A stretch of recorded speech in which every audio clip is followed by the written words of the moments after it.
Welcome to Armchair Expert. I'm Dax Shepard, and I'm joined by Monica Padman. That's me. This was a very fun interview. Alexander Skarsgård. Woo! Oh, Spicy hot. yeah. What a stud. I want to say. Say it. I'm gonna. Just to clear my good name, I'm very late in this interview, and it is not my fault. No. Our guest was a half hour early. Yes, and I was in a meeting, so I didn't get the text that you guys were starting. And so I'm a fair amount late. But you're not late. You're exactly on time. I was on time, but I hated it. But, oh boy, what a sweetie pie. Alexander Skarsgård, please enjoy. We are supported by Audible. Thanks to Audible for being the presenting sponsor of today's episode. We could all use an escape these days, and the best way to do it, Audible. With over 1 million titles in their selection, there's more to imagine with Audible. He's an armchair expert.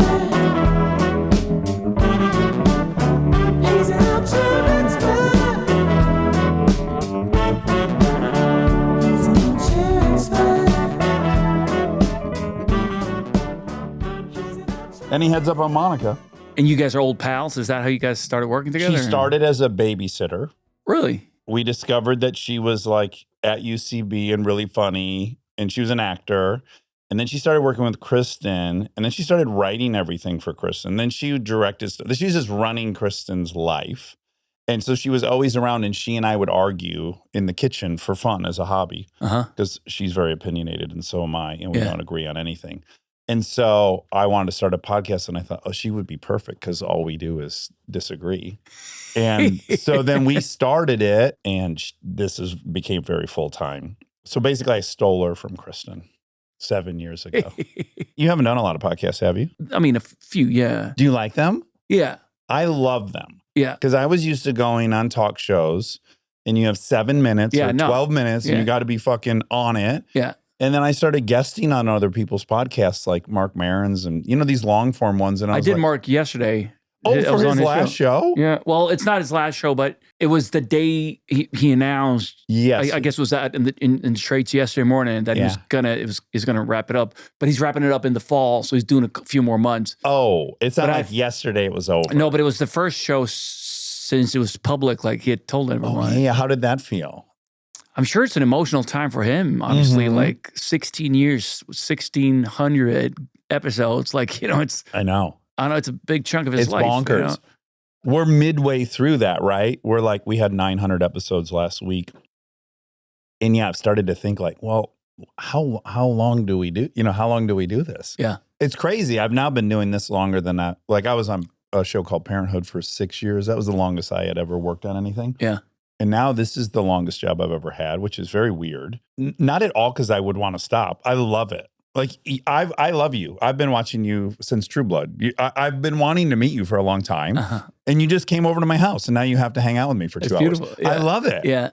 So it's not that I would ever not love it. It's as a challenge to myself, I just want to be like, okay, you acted for 20 years. You podcasted for 10. Like, yeah. What else are we going to do before we die? Kind of challenge. Yeah. Well, how much of your time does it take up? Kind of a lot. We do 162 episodes a year. Yeah, that's a lot. It's so it's 3 a week. One every other day, basically. Yeah. And it's all year long. Okay, so it's not like you do a bunch and then you take a little break. It's like continuously throughout the year. I don't want to bore you with the fucking sausage being made, but I do that because we want to take summer break, right? Mm-hmm. So every year around this time, I'm doing 2 a day, 5 days a week to build up a little war chest so that I can be with my kids on vacation for a few weeks. Okay. Did you see that bus out front? Yeah. Yeah, that's the family bus. So you driving it to Nashville? Yeah. Oh, well, first to Idaho and then to Nashville. Amazing. Yeah. Wow. Do you do anything stupid like that? Like, do you have any hobbies when people meet you, they go, oh, I wouldn't have expected that? I mean, I love a good adventure. Like that gets me excited. I'd get on a bus like that for a month or. Don't you have a fantasy of being a rock star? I certainly do. Oh, hell yeah. Yeah. If I have an opportunity to go on an adventure, I'll do it. Like I've gone to the South Pole and to Greenland and sail across the Atlantic. And like if you went to the South Pole? Yeah. Around Christmas? Well, because it's the summer window down there. So that's the only time you get daylight, really. And was the sun just going like this? Yeah. Did you feel like you were on another planet? It was trippy, yeah, because we spent like 3 weeks up on the plateau on the ice sheet, basically, and it's not like the nature documentaries you see from Antarctica or from the coastline. That's where like all the cute penguins are and wildlife. But once you're up on the plateau, there's nothing. It's just like Is it ice up there? Yeah, it's 10,000 feet of ice. 10,000 feet. Yeah, 2 miles of ice. Yeah, so we did this thing where we skied across the plateau to the pole. We skied for 3 weeks. For 3 weeks. Yeah. And it was trippy because once you're up there, it's, like you said, the sun is just like daylight 24/7. There's also not like going to Greenland, you'll see, or if you're on the coast in Antarctica, it's like the landscape is pretty dramatic, but once you're up on the plateau, it's complete. It's like it's white desert. It's like just ice, a sheet of ice. It's there's no like topography. It's just like completely flat. Yeah, so do you get bored out of your mind? Yeah. Yeah. Because it's also like when we were 21 skiers, but it's like single line formation. So you don't really, it's not like if you're on a hike, you go talk to your buddy because it's also like -40. So you're all bundled up and then you got your pulk, your sled with all the... Oh, you're pulling all your gear and food and your tents and everything. So you're kind of just looking at someone's ass. Yeah. For hours and hours, and you also get no real sense of progress. Yeah, because like if you're hiking, like on a treadmill. Yeah, because if you're hiking in the mountains or something, like you look at, all right, we're aiming for that peak. Yes. Tonight we're gonna camp out here, and then tomorrow morning we'll hit the peak. But this is just like endless. Yeah, and head in that general direction for 3 weeks, and when you camp at night, it looks exactly like it did when you woke up. Yeah, did you feel like you were losing your mind at all? Yeah, it definitely a little Groundhog Day, and also a very, it was an incredible experience at the same time because it's just so unreal. Did you go with any friends? No. You didn't know anyone on the trip? No. Oh, really? No. That's kind of brave. I was in New York and I met a friend of a friend, isn't like an explorer. Yeah. And he knew that I was in the military back in Sweden when I was younger, and I had done I just was on a boat, a sailing trip across the Atlantic. Yeah. So he knew that I was like interested in adventure. Yourself? Well, kind of like doing other things than hanging out at the Bowery in New York. Yeah. Yeah, we were just out having drinks, and he was like, "Hey, we're doing this thing next month. Are you available? Do you want to come? It's a charity thing for wounded soldiers, and we're skiing down. We're going to be down for a month." And I was shooting True Blood at the time. We were wrapping up the TV series here in LA. Okay, so this is like 2014 or something. Yeah, exactly. It was 10 years ago. Yeah. And we were on hiatus, and I was like, you know what? Fuck yeah. Why not? Yeah. This is Monica. Hey, nice to meet you. I started with a hug. Well, we're gonna start with a handshake. Okay, maybe we'll start with a handshake and then a hug. See what we're lucky. Rushing in. See what it builds How to. embarrassing. What'd you guys talk about without me? He went on a 21-day cross-country ski trip to the South Pole didn't know anyone on the trip. Impulse buy said, Whoa. yeah, I'll go in 2015. Okay. That's Isn't wild. that wild? Yeah. Yes. So what makes me think of, and maybe I'm completely wrong, but I got into off-road racing for a while, right? And off-road racing is not pleasurable. It's very violent inside of the car. And I was doing a night race in the middle of the desert in California. And it's just brutal and the visibility's terrible. It's just dust from all the people and you're passing people and it's kind of blind. And then it's just so violent. It is a 250-mile race. And I had a lot of time to think about, I was like, what is this all about? Like life?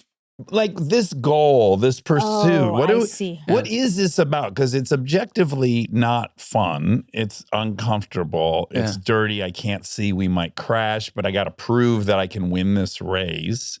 And then I'm just thinking about my ego, right? Like in depth, really having to confront my ego. Like, what is all of this about? And what will this satiate? Is it a solitary experience, or I have a co-driver. A co-driver, and then you take navigator. turns? A navigator. Not even a co-driver, a navigator. But he can't see. Like there's a nav in the dashboard. He's blind, obviously. I'm a blind navigator. Yeah, I got a headless navigator. Yeah. But I have a nav in the dashboard, right? That's got the line of, because it's not like you're on a road or anything. There's just a line on a map. But the visibility is so bad and it's dark and the lights that are shining are so fucking bright. It's like illuminating all the dust in the air. So he can't see. I know he can't see the nav because I can't see him. Lots of times, not the whole time. So he's like emotional support animal. Like, what's he doing there? Well, yeah, like he what's his can't see purpose? anything. Like, That's its own story. Like, I bought the car off that guy and he raced forever. Oh, this was like a codependency. Like you need to invite him to the party. God bless him, Lee, because that was my first race. And he's like, yeah, I'll go. I'll be your navigator. I can't put too fine a point on how much you can't see. and so in those moments, I'm like really trying to figure out what I'm doing. Why you're pushing yourself like that? Why am I pushing myself? Have you gone on another race since? Oh yeah. Oh, you have.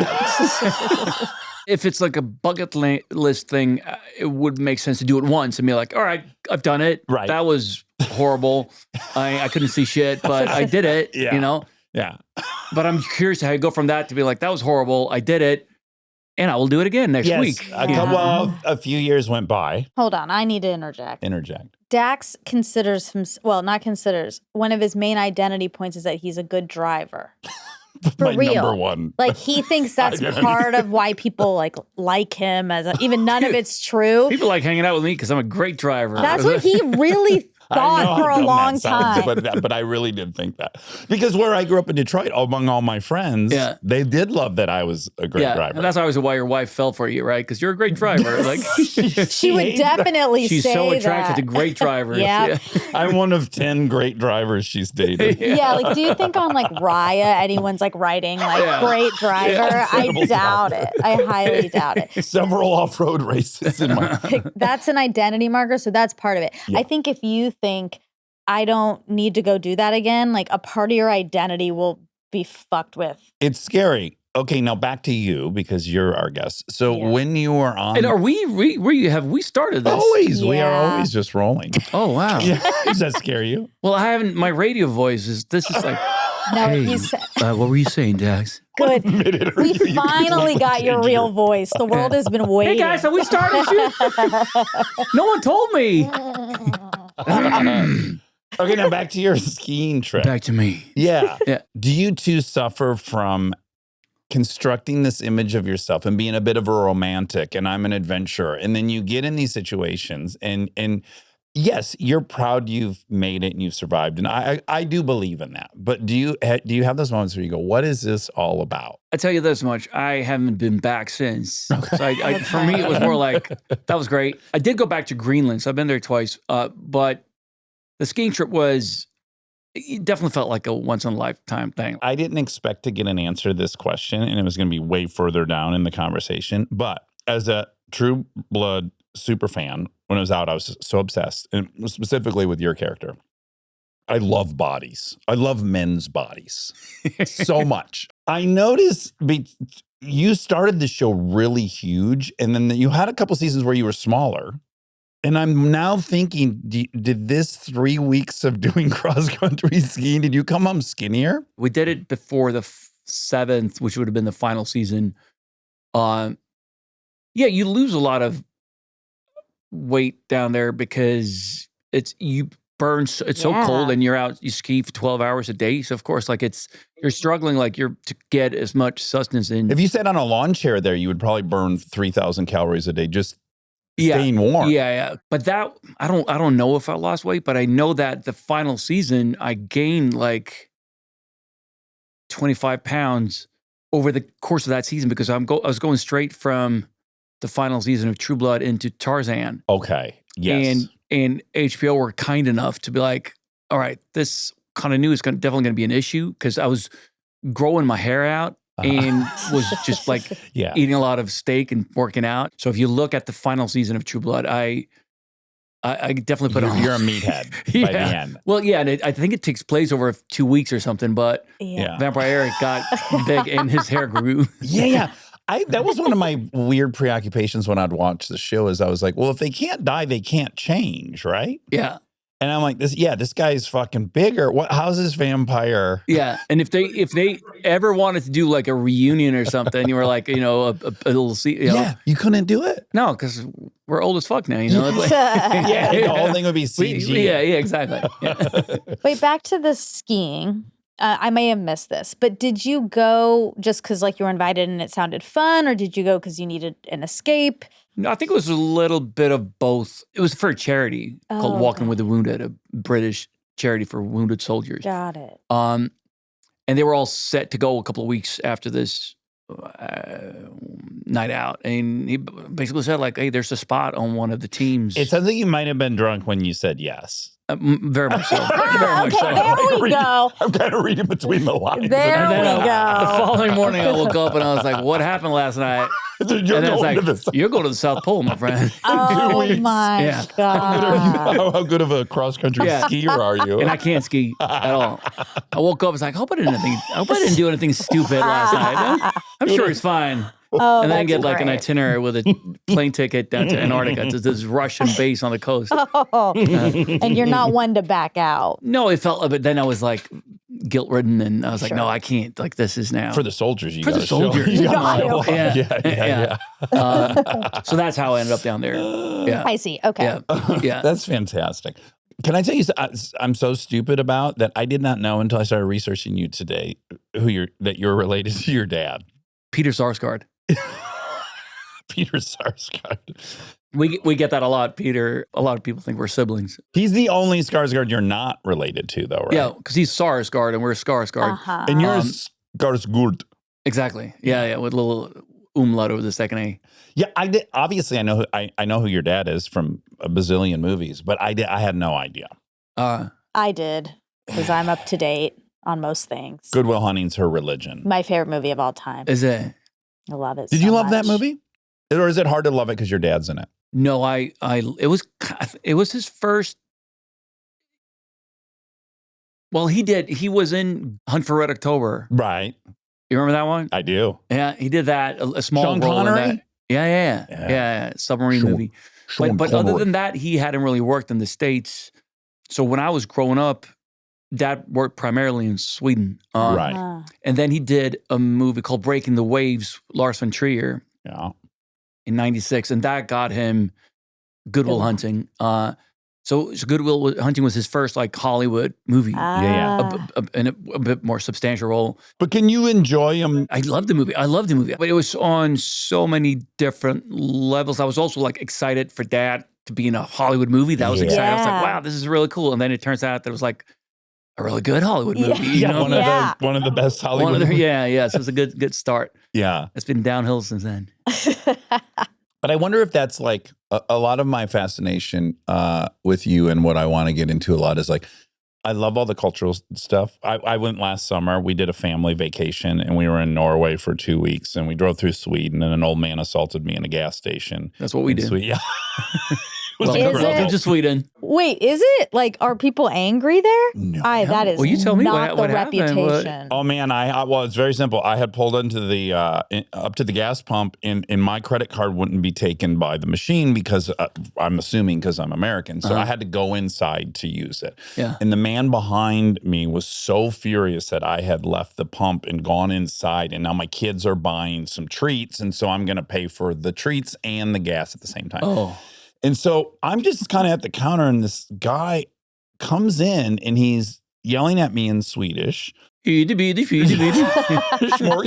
Smorgasbord. Sounds very intimidating, right? Yeah. Comes up to my face, and he's older, but he's my size, right? And then all of a sudden he's poking me, and I'm Physically, he's on and I you. don't do well with that. And No. so, but my kids are there, so I'm ignoring this, and I'm kind of putting together with context clues what I've done. And so he then leaves, and then he stands at the window and he's just staring at me outside. And he's still going crazy. And I'm calm. And I come out and I'm walking to the car to put my gas in. And then he gets right in my face and bumps me. And then I lose it. And a nice Swedish person was watching the whole thing. And also when I lost it, all of a sudden he goes, oh, why are you so mad? And I'm like, that's a bad Swedish accent. But I go, That's pretty good, I actually. go, oh, now you fucking speak English, because I was speaking English in there and he was acting like he didn't know. But luckily, this nice person that was watching, He got involved. He basically started yelling at the guy. He's like, fucking calm down. There's 5 other pumps. Go over there. Why are you treating these people like this? And then the wife was out of the car. And then my wife's trying to put me in the car. The angry guy's wife. Yes, there's came now out. out of the car getting involved. Was she also upset? She was upset too. They're a perfect pair. She was upset with you as well? Yes. She, Oh. yes, She was yes, yes. defending her man there. Well, As you should. Yeah. compounded with, you can tell that she deals with, like right. my wife. I could also sense she's like, oh, here we are. We're at the gas Oh, station and he's no. in a fight with a foreigner. Oh. Just imagine having to be his wife. That sucks. It made for a great story, Yeah. and I don't regret. Yeah. I like that happened. Okay. Now that we're through it, I like it. And can't we say that's just his personality and that's not about being a Swedish No, yes, man? that's not representative of Swedish people I at think all. you can find passive aggressive people in other places as well. Yeah, Yeah. they're It's not everywhere. exclusively a Swedish thing, I hope. But you guys have this kind of contradiction, I think, which is one thing I love that you guys, or at least what I understand, is that you guys hate. Like I was on a Eurail train with my girlfriend and these 4 Swedish kids traveling. And one of the girls had done an exchange student program in Georgia, and she fucking hated it, right? She hated how everyone's like, hello, how you doing there, Missy? Like all the pleasantries. I think Swedes, I mean, I'm obviously generalizing here, but I think we do, but Swedes are also quite, Direct. well, no, Oh. I don't think so. Oh. I think Swedes are very, we want consensus. We want, so Swedes will tend to kind of, that's why I think people can be a bit passive aggressive, because people aren't really direct and being like, I don't like what you're doing. That guy was an anomaly. Like that's not very common in Sweden. Yeah. People would rather be like, oh, this guy's like leaving his car out there. And it's like, oh yeah. And giving you like a side glance. So it's Right. like, That's kind of what I expected. yeah, that would be more Swedish in general, I would say. Yeah. So in Swedes, you'll never see a Swede like talk to a random person on the subway or on the bus, or like kind of like, hey, what's up? What are you doing? Like it's very, You don't get into other people's business unless you're very invited. much like mind your own business, look down, no Yeah. eye contact. Yeah. When you're with friends and people like, oh, then people are chatty. And then like you said, then like Yeah. those people you were on Couple the train drinks. with, a couple of drinks for sure. Yeah. Then people open up and then they're very chatty and like, but not with strangers, I'd say. But my question all the way back to Good Will Hunting is, Good Will Hunting to me feels very American, like, right? American exceptionalism, the individual. Like, I have this genius gift. I'm finally discovered for having this genius gift. And I'm curious, is that a barrier at all? Is that like that kind of story? It's such an American story. Like, this guy's so exceptional and no one will see it. And then they see it. And then, you know what I'm saying? Yeah. When you're in Sweden, or when you're Swedish and you're watching that, are you a little bit like, what is this? This is crazy. Well, Sweden is, Tall Swedish poppy, culture, very much no tall poppy syndrome. which is kind of ironic because everyone there is like 7 feet tall. It's a funny place to enact. Yeah, true. Tall poppy syndrome. Yeah. But there's this word called jantelagen, the law of Jante in Sweden, which is, it's basically, that's the meaning of it. No tall poppy. Like stick to your lane. Don't think you're special. Don't think you have special talents. Don't dream big. Interesting. You like, don't. It's about consensus, fitting in, being normal. Equality, probably. Definitely that. And I think it's like good and bad aspects of that. Like it is a very egalitarian and equal society in many ways. Women have had it better there traditionally, historically, than a lot of other places. We're trying to change that, but they still have it pretty good. Well, let me know if you need help. I'll come thank you. over. Yeah, with your big Working car. hard to get some misogyny in My there. off-road car. Yeah, your off-road car. You can't see shit. I see some dirty dishes, ladies. Oh, Yeah. gross. But you know what's so true is like all of these approaches all have value and they all have trade-offs. Like I had this experience where Kristen was doing press and we were in Hamburg, Germany for a week. And you cannot be in Hamburg, Germany and not appreciate how fucking perfectly everything runs. Yeah. The shops are spotlessly clean. Everything's on time. Everything's orderly. And I was just like, I was euphoric with how my OCD was at peace, right? Yeah. But then we went directly to Paris. There's fucking graffiti and fucking shit all over. And I'm like, I'm horny and hungry. Yeah. And I'm like, I like this too. Yeah. That's that trade-off I want. Yeah. I think people are inclined to like label one of these approaches the best. And I'm just like, it's just like, what trade-off do you want? Yeah. And I recently moved back to Sweden after many years out here. 20? Yeah, 20 years, I guess around 20, both here and New York. Yeah.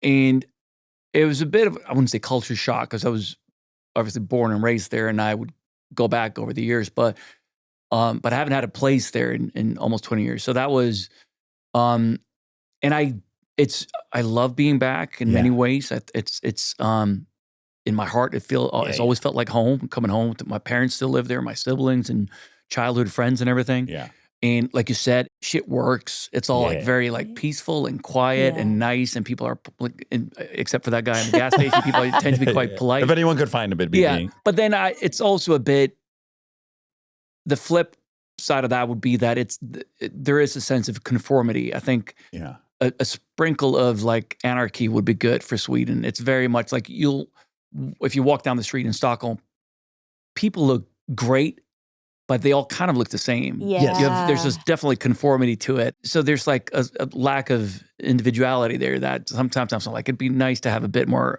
anarchy here. And Well, I don't think you should feel guilty about that. Even if I move back to Detroit, where I'm from, when I'm back, I go like same thing. Oh, on a cellular level, there's lakes, it's green. I know these, I love it. It fills me up. Yeah. And I go, oh, right.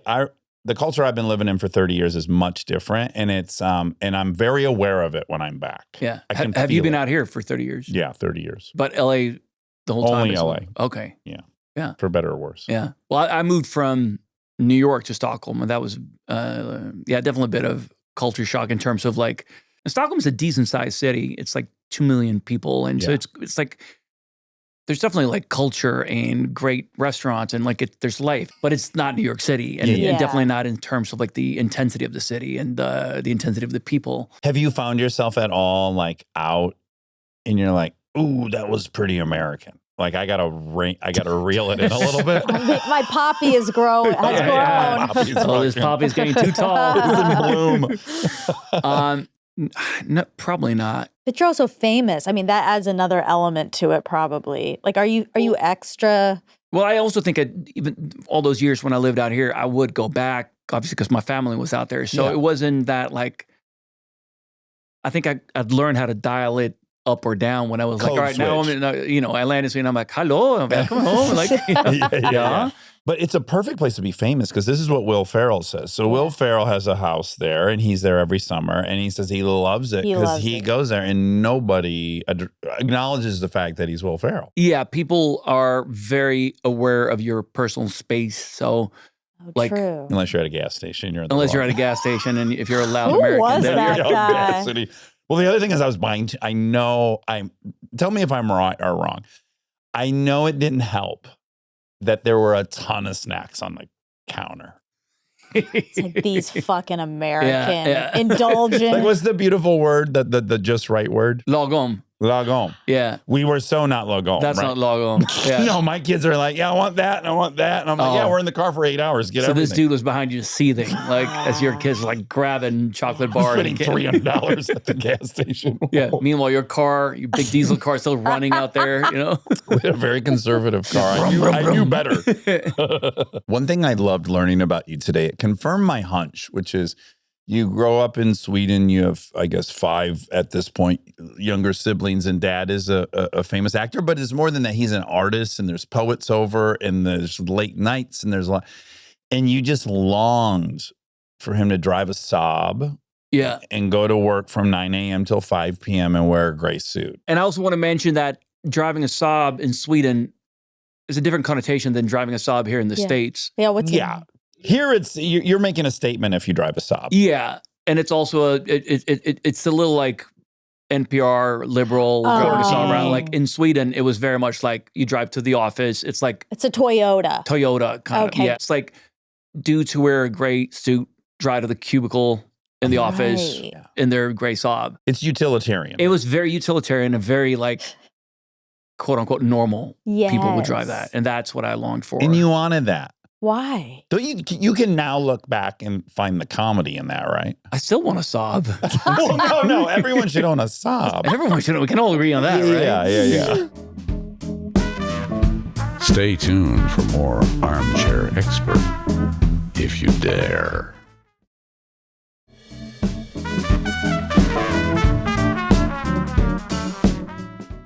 This has nothing to do with anything, but I worked for General Motors for 14 years, the car company. Uh-huh. And there was a period of time where GM bought a big chunk of Saab. So, Yeah. So all of a sudden, Saab was I remember that. integrated into our work. And so we'd have these big car shows for journalists and they'd show the new product. And we'd have these Swedish engineers come over. And it's very memorable.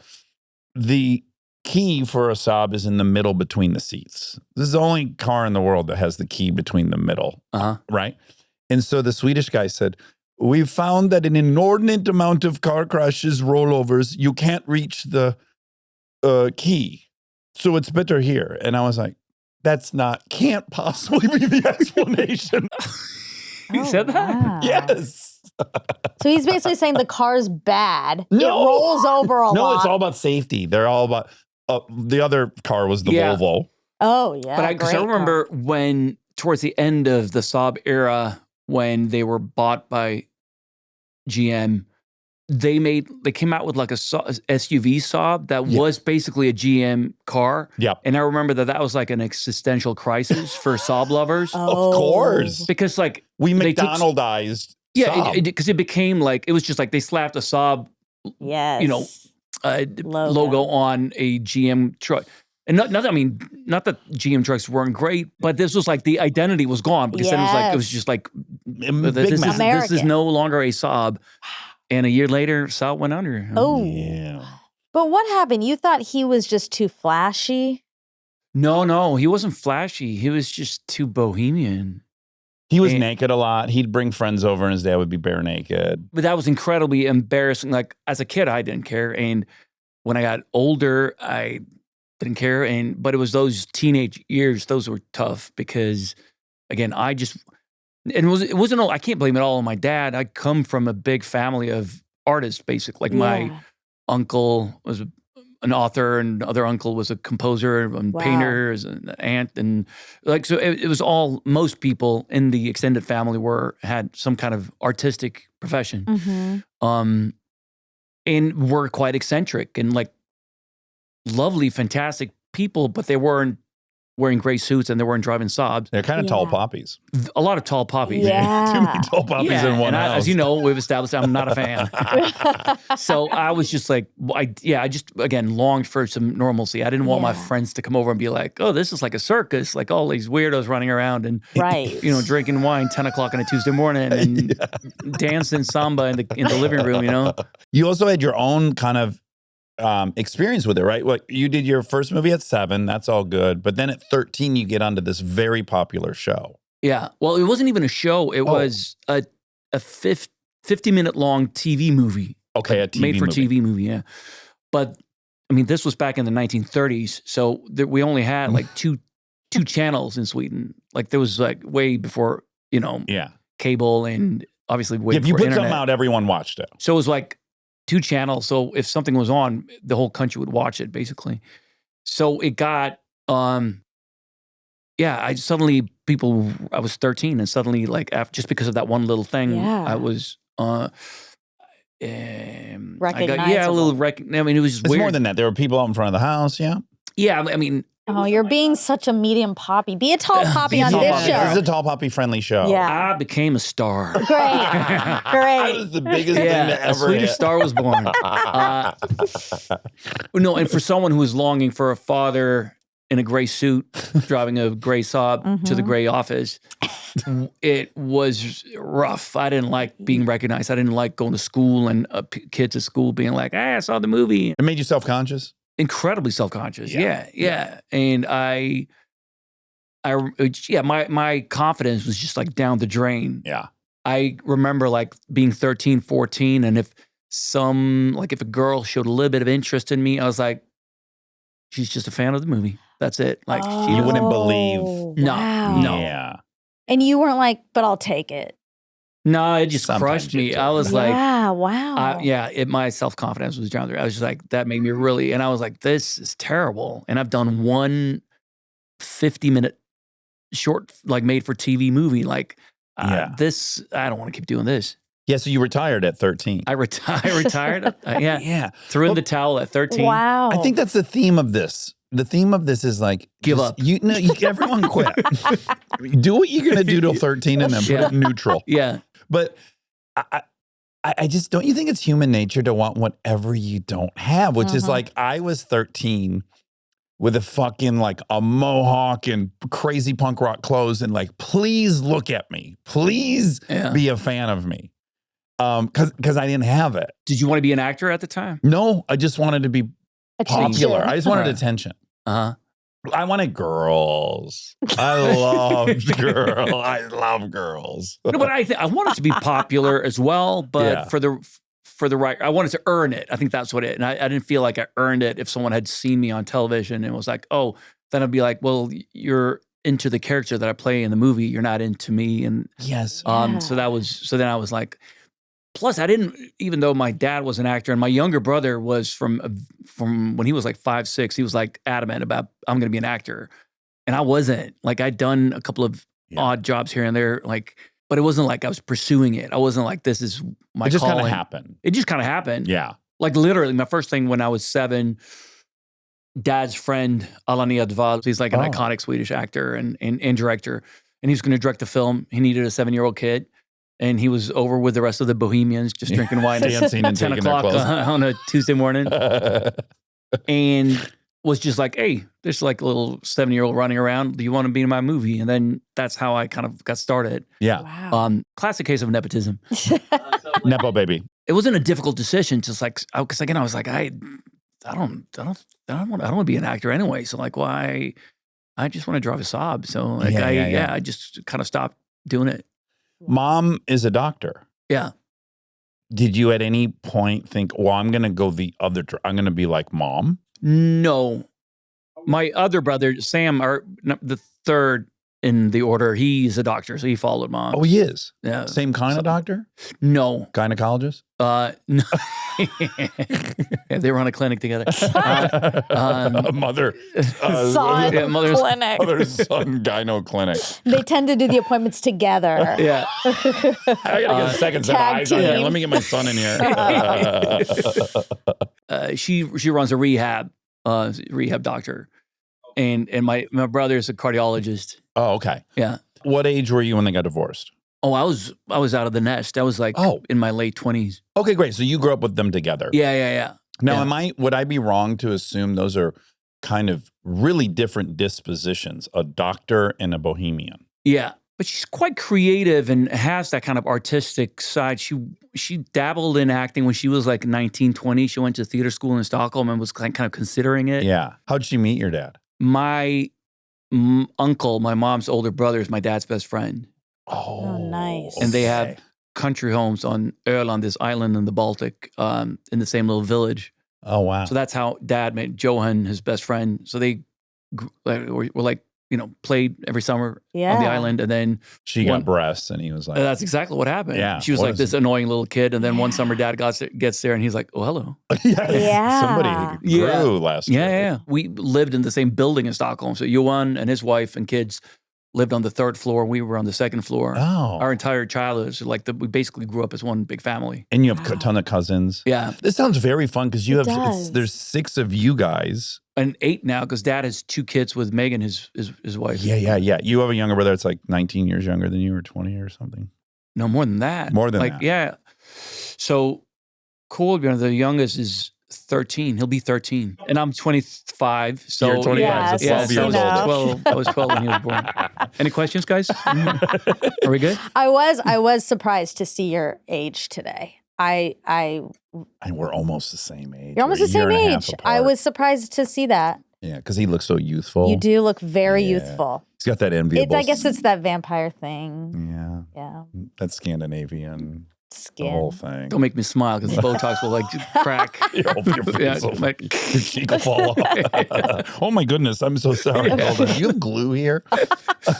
Okay, so I guess the next big chapter in your life is joining the Navy. I was, my teenage years, adamant about not following dad and not becoming an actor. And was kind of like most teenagers, I guess, like trying to figure out what I wanted to do with my life. I was into architecture, so I was considering that a little bit. I loved like drawing houses, and I was like, oh, this would be fun. But then someone was like, oh, it's mostly math. It's like, it's a lot of engineering and stuff. And I was like, that doesn't sound creative. Yeah. Wait, I got to figure out the structural integrity of this thing? No, I want to draw a cool shape. Like, I just want to draw cool shapes. So, yeah, and then, I was 19 and I was trying to figure out what I wanted to do. And some recruiting officer like gave me a pamphlet as I was walking through a park in Stockholm, and it was this unit called Säkjakt, and it sounded really cool. And it was like out in the archipelago, and it was like James Bond stuff. Like, so I was like, hey, that looks cool. Yeah. What I'm learning is that this plus this story from the bar that ends The up ski in trip, it's like if anyone's in the audience, like pitch you something. Yeah, you're easily You're liable convinced. to just leap at it. Yeah, I mean, Like you meet a guy in the park and then 18 months in the Navy. yeah, hey, that sounds great. I'm surprised you haven't been married a lot of times. Yes, I am too a little bit. For this exact reason. Yeah. You like me? Let's get married. That sounds fun. Yeah. Great. You want to get married? Sure. And I don't know why I joined. I was like, it wasn't definitely not for any like patriotic reasons, or maybe it had something to do about like rebelling against my bohemian family and doing something like would be very different. Mhm. Or it was just, I was a bored teenager. I didn't know what I wanted to do. And again, this was like post-Cold War, before Russia started invading all these countries. So it was a time wherein everyone was like, this will be the everlasting peace. There will never be a war in Europe ever again. Don't even know why we're doing this, but let's do it. Pretty much. So, because military service used to be mandatory in Sweden, but this was like late 90s, early 2000s. It was technically still mandatory, but it was very easy to get out of it. But again, I didn't even try because I was like, I didn't know what I wanted to do. This sounded fun. I knew that I wasn't going to go get sent to have to shoot it and so on. So it wasn't like, I'm not going to go on deployment. So it was kind of selfishly, I was just like, this sounds like a kind of interesting way to spend a year and a half, I guess. Would it be too generic to guess that in the absence of great structure, that also this idea that like, oh, this is antithetical to bohemian, right? Yeah. That maybe you craved that experience? Yeah, I think so. And again, I don't know how much it had to do with like rebelling against my dad, but for sure, I think I was probably drawn to a little bit of that kind of the notion of like structure. Was he perplexed when you signed up? Not really. Yeah. Not really. I think he's just, too many of you. He doesn't keep track. He's got so many kids. Like, it's like one's there fire in the kitchen. Yeah. He was like, who are you again? Well, that's another thing. Having so many people, maybe the independence part was interesting. Having grown up with so much. Like, very much so. Yeah. Yeah. I was because again, it was a big household. And not only we were a big family, but it was a big extended family. Like I mentioned, Johan, my uncle, my dad's best friend, lived upstairs. My grandma and grandpa lived across the street. So this was like within 3 blocks of South Stockholm, like the whole extended family. So it was like always lots of people. And I mean, it was like, in hindsight, amazing. It was beautiful. And like, but as a 17, 18-year-old, like when I try to find my own path and like independence, I think that had to do with it of like, you know what, I'm going to go off and just like be out on my own on an island in the archipelago far from all the Skarsgårds. You know? Yeah. That makes a ton of sense. Yeah. And I hated it, but I don't recommend doing it. But it was just move to another city. You can be independent. You don't want to have to join the military for a year and a half to get independent. I don't recommend it. Okay, so then you get out of there, and then you go to you go to England, to Leeds, and you do 6 months in college. Yeah. And there you decide, actually, I'm going to act. So I was kind of at a loss. I didn't really know what I was interested in. And then I remember thinking, I had fun when I was a kid, when I was on set. I remember it being like fun. And not in a pretentious way of like, oh, the process or finding a character. Because I was a kid. I still don't have a process. But I remember the camaraderie, the sense of family, and just the energy on a set was fun. And obviously seeing my dad and how much joy he got of his job. Yeah. And I was 21 instead of 13. So I could also see that like a lot of people aren't happy when they get out of bed in the morning to go to work. Those gray Saab drivers aren't necessarily. They're not all happy, you know. Singing on the way to work. So I was also like, oh, Dad's kind of blessed to have a job that he's really passionate about. My fear was that when in 30 years from now, I'll be looking back and I'll be like, oh, I should have tried acting. Maybe that was, you know. Mhm. I think that was a good hunch. Truly, I think if you were 48 right now and you would be like, why didn't I want to do that? And then I applied to a theater school in New York, a theater college, Marymount. Marymount. Yeah. Do you know what the current ratio is, guys to girls at Marymount? 70-30. It's 81% female, 19% male. I was going to say 80, but then I was like, I went down to 70. But It felt too tall poppy. Too extreme. Was it that way when you went? Probably, yeah. Yeah. Do you at that point trust that girls like you? Have we gotten to a point where you can accept that girls like you? No, I wasn't very popular there. You weren't? No. How could you not have been? You're 11 feet tall. You're from another country. This is all so exotic and fun. Hello, New York. Hello, Big Apple. What are we doing? I want to take a bite. Yeah. Oh, Samuel Beckett. I love it. Wait, did you have an accent? So Dad did a movie in Budapest when I was 13. And I went to an American school there. So I was there for 6 months. But then, yeah, so I had a great time in New York, and I think I remember feeling like, oh, this is kind of fun when we started the classes and we were workshopping and we were doing little plays and stuff. And I was terrible, but I remember feeling like, oh, this is at least it's fun, you know? Yeah. So I dropped out.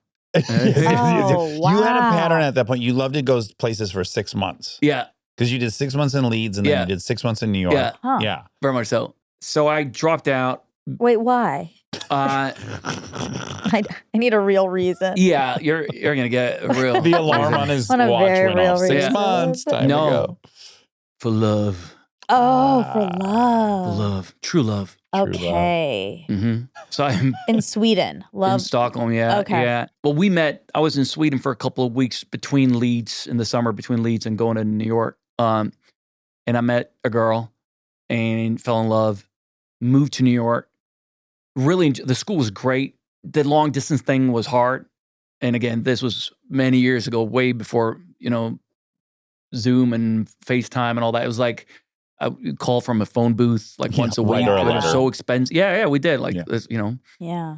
Pictures? Would you take pictures of each other and send them? in Yeah, the but it would letters? take like 3 months for Yeah. them to arrive. So it was like, you know, it's like, Like, oh, I got my hair cut since then. I don't look like that anymore. yeah.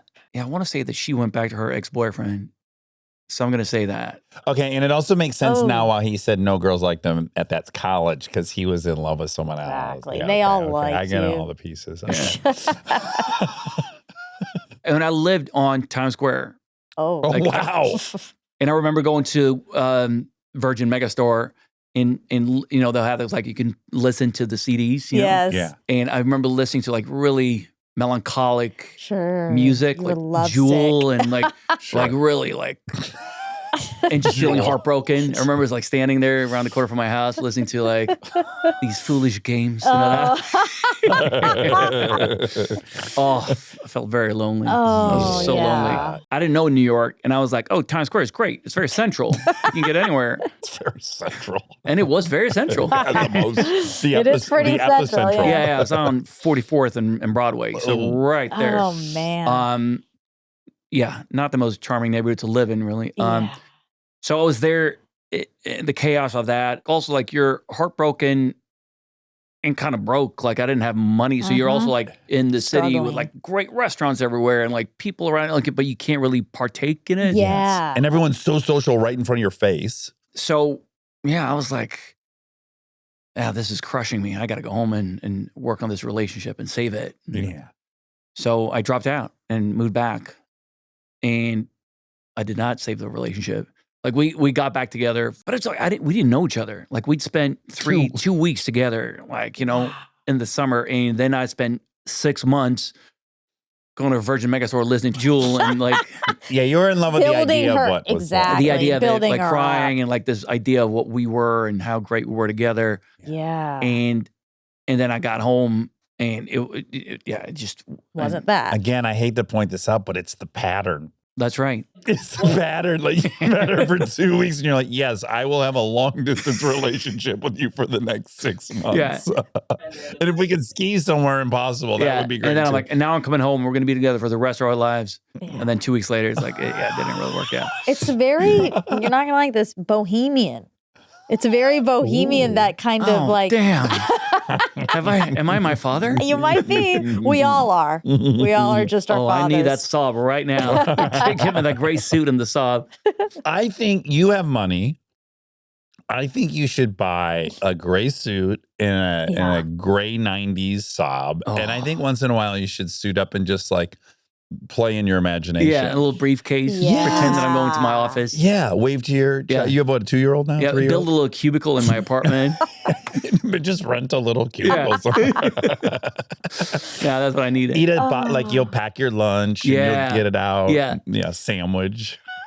Oh, man. What a dream. Yeah. It's so Sometimes exotic. it does sound like a dream. Like, Yeah. you know where you're going to go. You know Yeah. you could work at this job for 50 years. Like, there is something. You have colleagues about it. You have for like colleagues. more than 3 months, like you do on a movie. Like, Yeah. you're like, There's a stability to it that is kind of alluring. yeah. Yeah, there's a fantasy that you could kind of turn your brain off. Mhm. For me, that's the kind of fantasy is like, oh yeah, it'd be nice to not think or worry about. Like that's someone else's problem if this business works. Right. But as an actor, what we do is like, you're in charge of whether it works or not. Yeah. Yeah. Anxiety ridden. Yes. Don't give me that Saab. Yeah, give it to me. I feel so safe. Okay, so you moved to LA after that. LA or New York? 6 months later, it was a bit longer than that.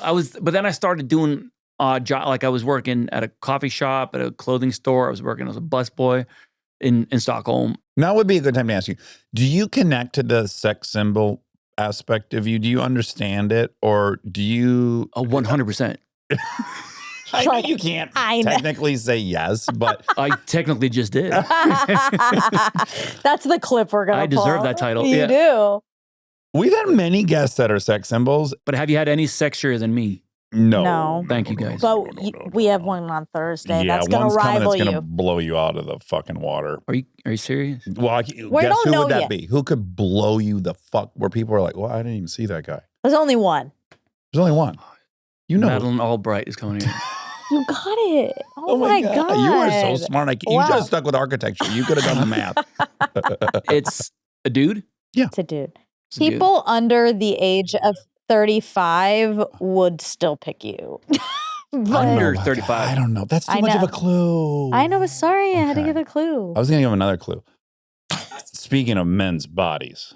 Like Brad Pitt? Yes. Boom. Brad's got coming. Yeah. It's pretty big. See, deal. that's the power of rep. Because even you looked off for half a second and you were just like, you could see him. Yeah. Oh, I can see him. I can see him Right. all right. We all can see It's him. like universal, isn't it? Oh, yeah. It's so powerful. That's why it's not even an insult. Can I come sit in a corner? Of course. It's going to be a busy corner. Yeah. My wife will be here. Yeah. Everyone we know will be How here. did you know him? I do know him a little bit. Mm. Yeah. I don't. We had a romantic Have you date. met him? Now I'm excited. We've been talking about what she's going to wear for a long time. Yeah, I met him at a dinner party years ago. Oh, you did? Yeah. Did you get on with him? Oh, I did. I don't think he liked me very much, but There's you liked no him. way. no, I kind of was up in his personal space a lot. Okay. Yeah. Very unswedish of you. Yeah, yeah. You went full American when you were around Brad Pitt. How could you not? He's the picture of American. I just wanted to feel hunk. his musk, his scent. You know? Yeah. I need to get close. I need to get it right up in there. Yeah. But Fight Club, what a physique. Oh my, come on. God, fucking hurts. It hurts. But still, he's tight. Oh, Yeah. He's You know, still. fucking Once Upon a That little Time. gray stubble I now. know. Did you see this new GQ thing that just came out with him? Oh, he's dirty. He's filthy. Yeah. Yes, riding that motorcycle, shaved Right, head. yeah, Do you know why I yeah, have this yeah, dumb yeah. mohawk? Because I saw that video. I'm like, I can't shave my head. I can't pull off a shaved head. I've tried it. Yeah. What else can we do in that world? And that's what happened. Yeah. I saw that on Friday. I gave myself a mohawk Saturday morning. Did you really? I swear to God, this is all real. Inspired Well, I got you. it when I walked in. I got a little Brad Pitt vibe from you, like when I saw you. God bless Wow. Did you all that cars and like from that photo shoot as well, like little dirt, little oil, like Oh, or something. you. Yeah. So masculine. Yeah. Oh, I'm glad we did that little side detour. Makes It's really like, it's really comforting That it's everyone just- feels this is universal. Yeah. Isn't it right? It's like there's almost like it's like a law of physics. It's Yeah. like comforting in that, like we know We argue about everything, Yes. but we can all agree they That's should that send him to right. fucking. we all want to make out with Brad Pitt, That's right? They should send him to Ukraine.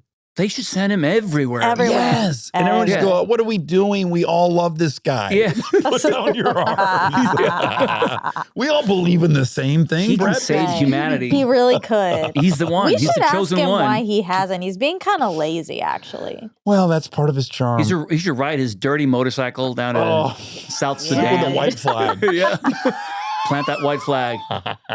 Make love, not war, guys. If honest to God, if they said to both sides, if you guys put your guns down, Brad Pitt's gonna make love to a very beautiful person in front of everyone. They go, fuck these guys. Yeah, 100%. Yeah. Yeah. No, you'd Yeah. have to be able to put your name in to be the person he Oh, he makes Oh. love too. Oh. like. So maybe it could be you.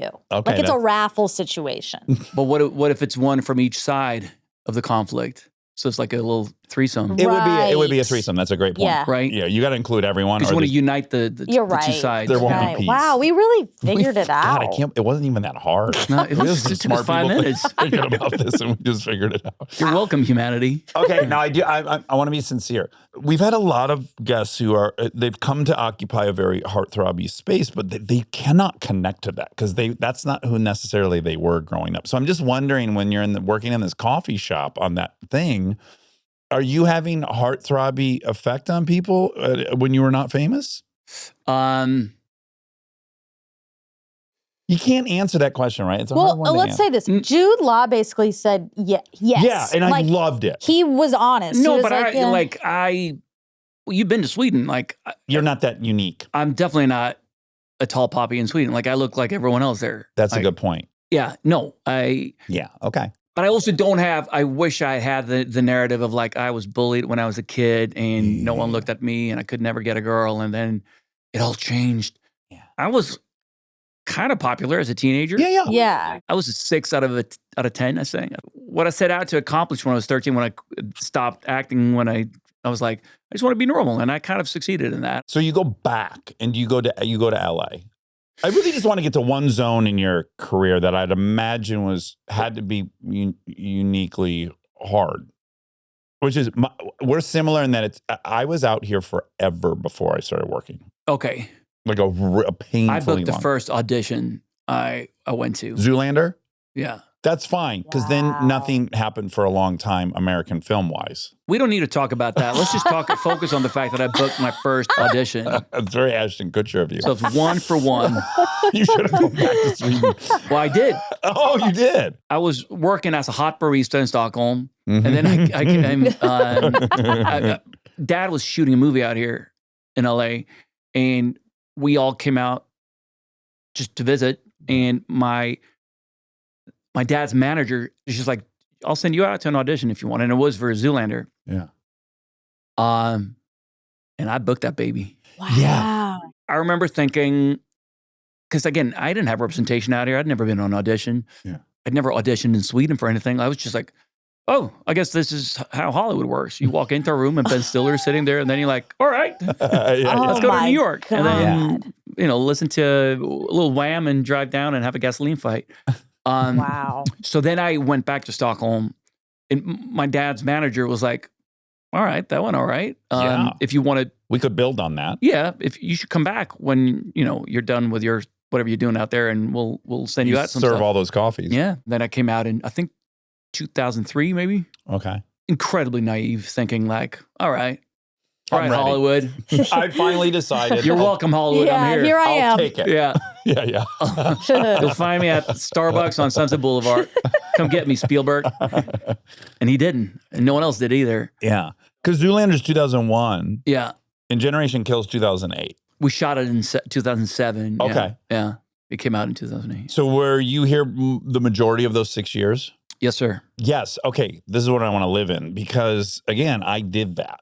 It's the most relatable part of your story. Yeah. I mean, I like really. to be relatable. Yeah, we all do. But I didn't have on top of that.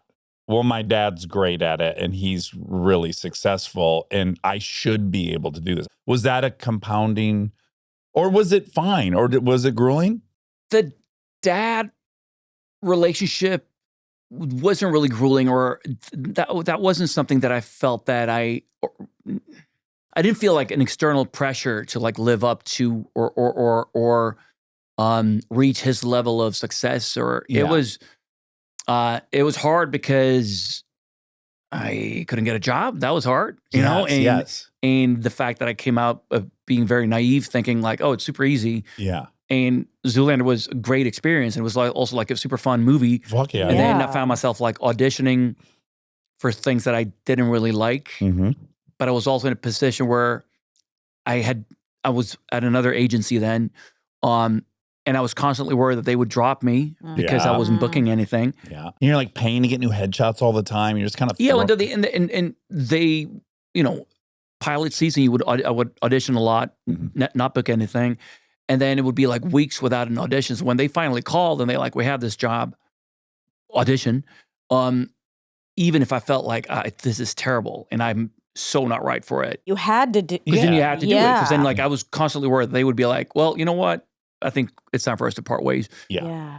And that's, I don't know if you've had to do that, but like auditioning for stuff that you don't believe in Oh. and where you feel like you're completely wrong for it, you feel dirty in your soul. Like it was horrible. Yeah. You're already worried you're not good enough to do this job. And then Yeah. when you go in and try to put your square peg in that round hole, it just is like, oh my God. Yeah. Mixed with sometimes you think you're too good to do it. You're like, I'm better than this horrible Right. piece of shit. And And then you don't book it. Yeah. And you're like, oh my God, what is this like? Yeah. Like, Yeah. And then you get from there to being like, well, I'm clearly not better than this horrible piece of shit. Yeah. But I'm so wrong for it. And I know I'm not going to book it, but I still have to go into that room and get humiliated. Yeah. Ugh. So it was several years of that. Stay tuned for more Armchair Expert, if you dare.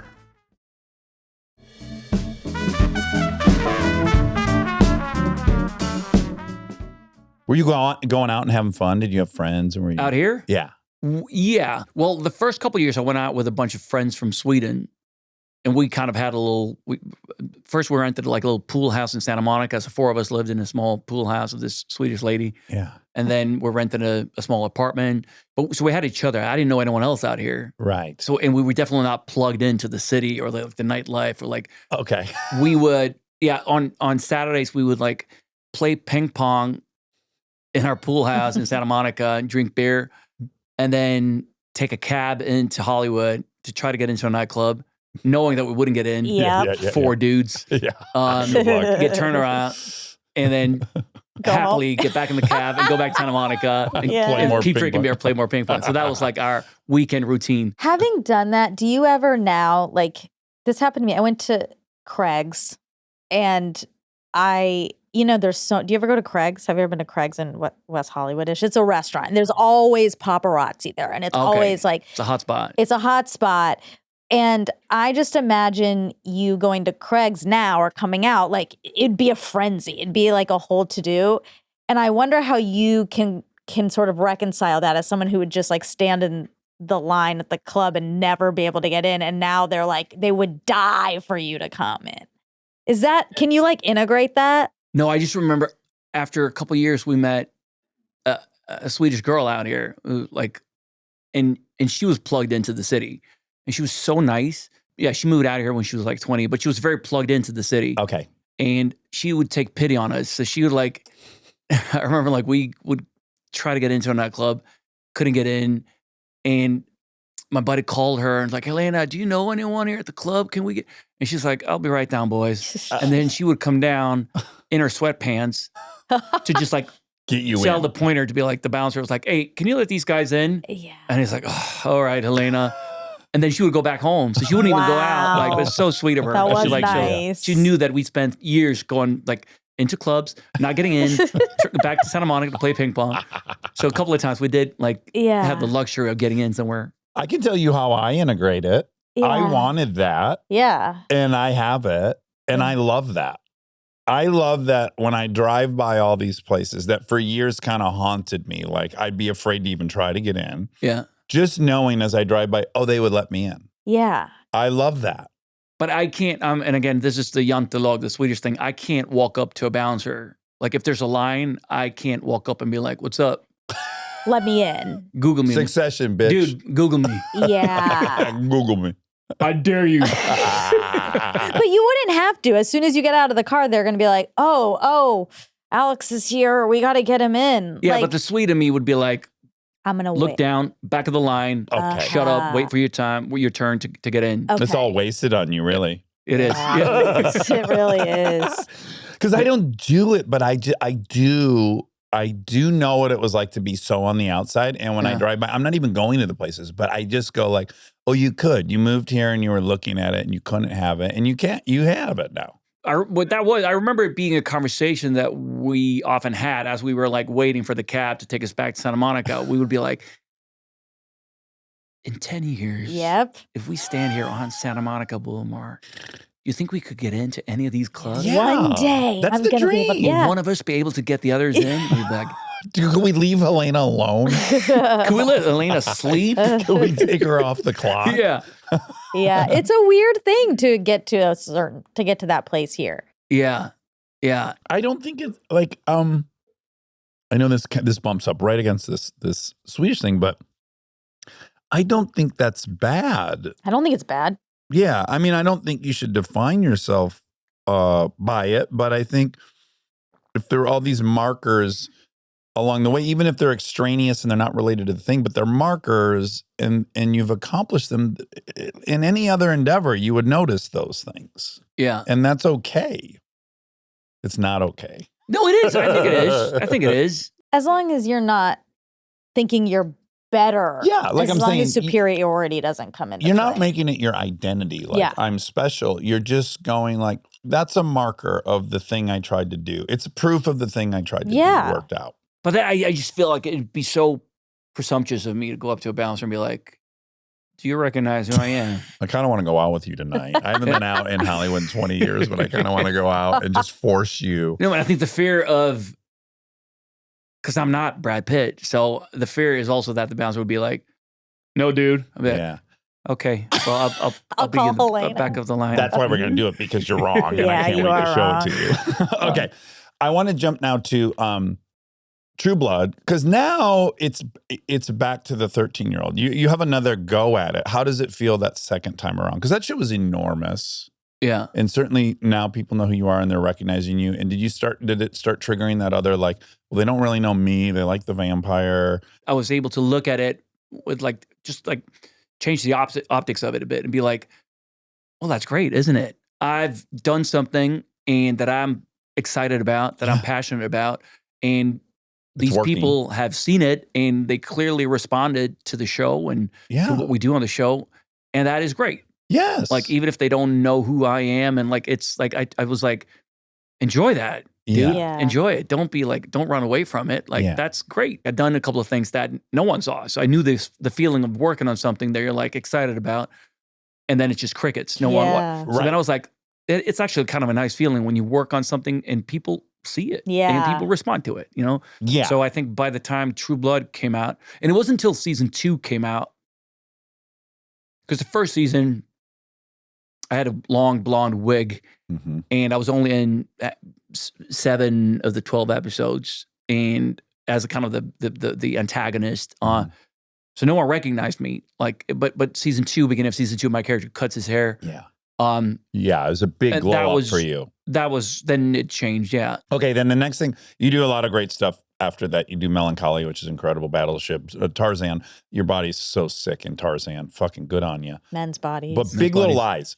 This is the first moment again, I'm a fan. Like, I'm first in on True Blood. So I'm a fan already of yours. But I think this is the first project I see you in where I'm like, oh, this dude's got a lot of gears. And this is a really tricky role. And specifically, and I think we talked about it several times, I don't know that world, right? Like, I've never been in that kind of relationship. For people who haven't seen it. Oh, maybe right. we So should you're in just- this very kind of toxic, violent relationship with Nicole Kidman. You guys are married, and there's this kind of physical abuse, sexual psychodynamic happening. That thing was so illuminating. I couldn't have, prior to that show, even really understood what the cycle and the pattern of those relationships are. Like, what drives them, why do you stay? And I thought the show really, I was like, oh, I get how you'd get trapped in this. Mhm. It's like high, low, high, low, high, low. Passion. But I think that's what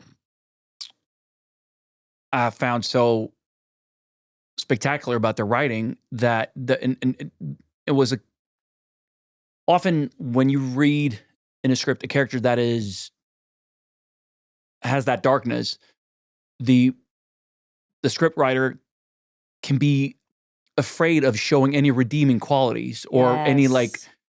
other aspects of the character. So it can easily turn into caricature, like, One oh, dimensional. yeah, because then it's like, oh, but he beats his wife, so he can't be charming. He can't be a great dad. He can't be like Yep. nice to his kids. He can't be like, You're right. That's and I so think compelling. that made it feel so real to me, because reading it, I was like, oh, this is a real human being. It's incredibly dark, incredibly abusive, but he's a narcissist in many ways, and narcissists are often very charming and social, and in the fact that this was an opportunity to show other aspects of the character, where it's not like the classic stereotypical villain of the piece. It's like, Yeah. it added a layer of complexity that I thought was so interesting to it. Yeah, because it's unfair to show just like the bad part, because no one would really fall into a cycle with someone who's just bad. No.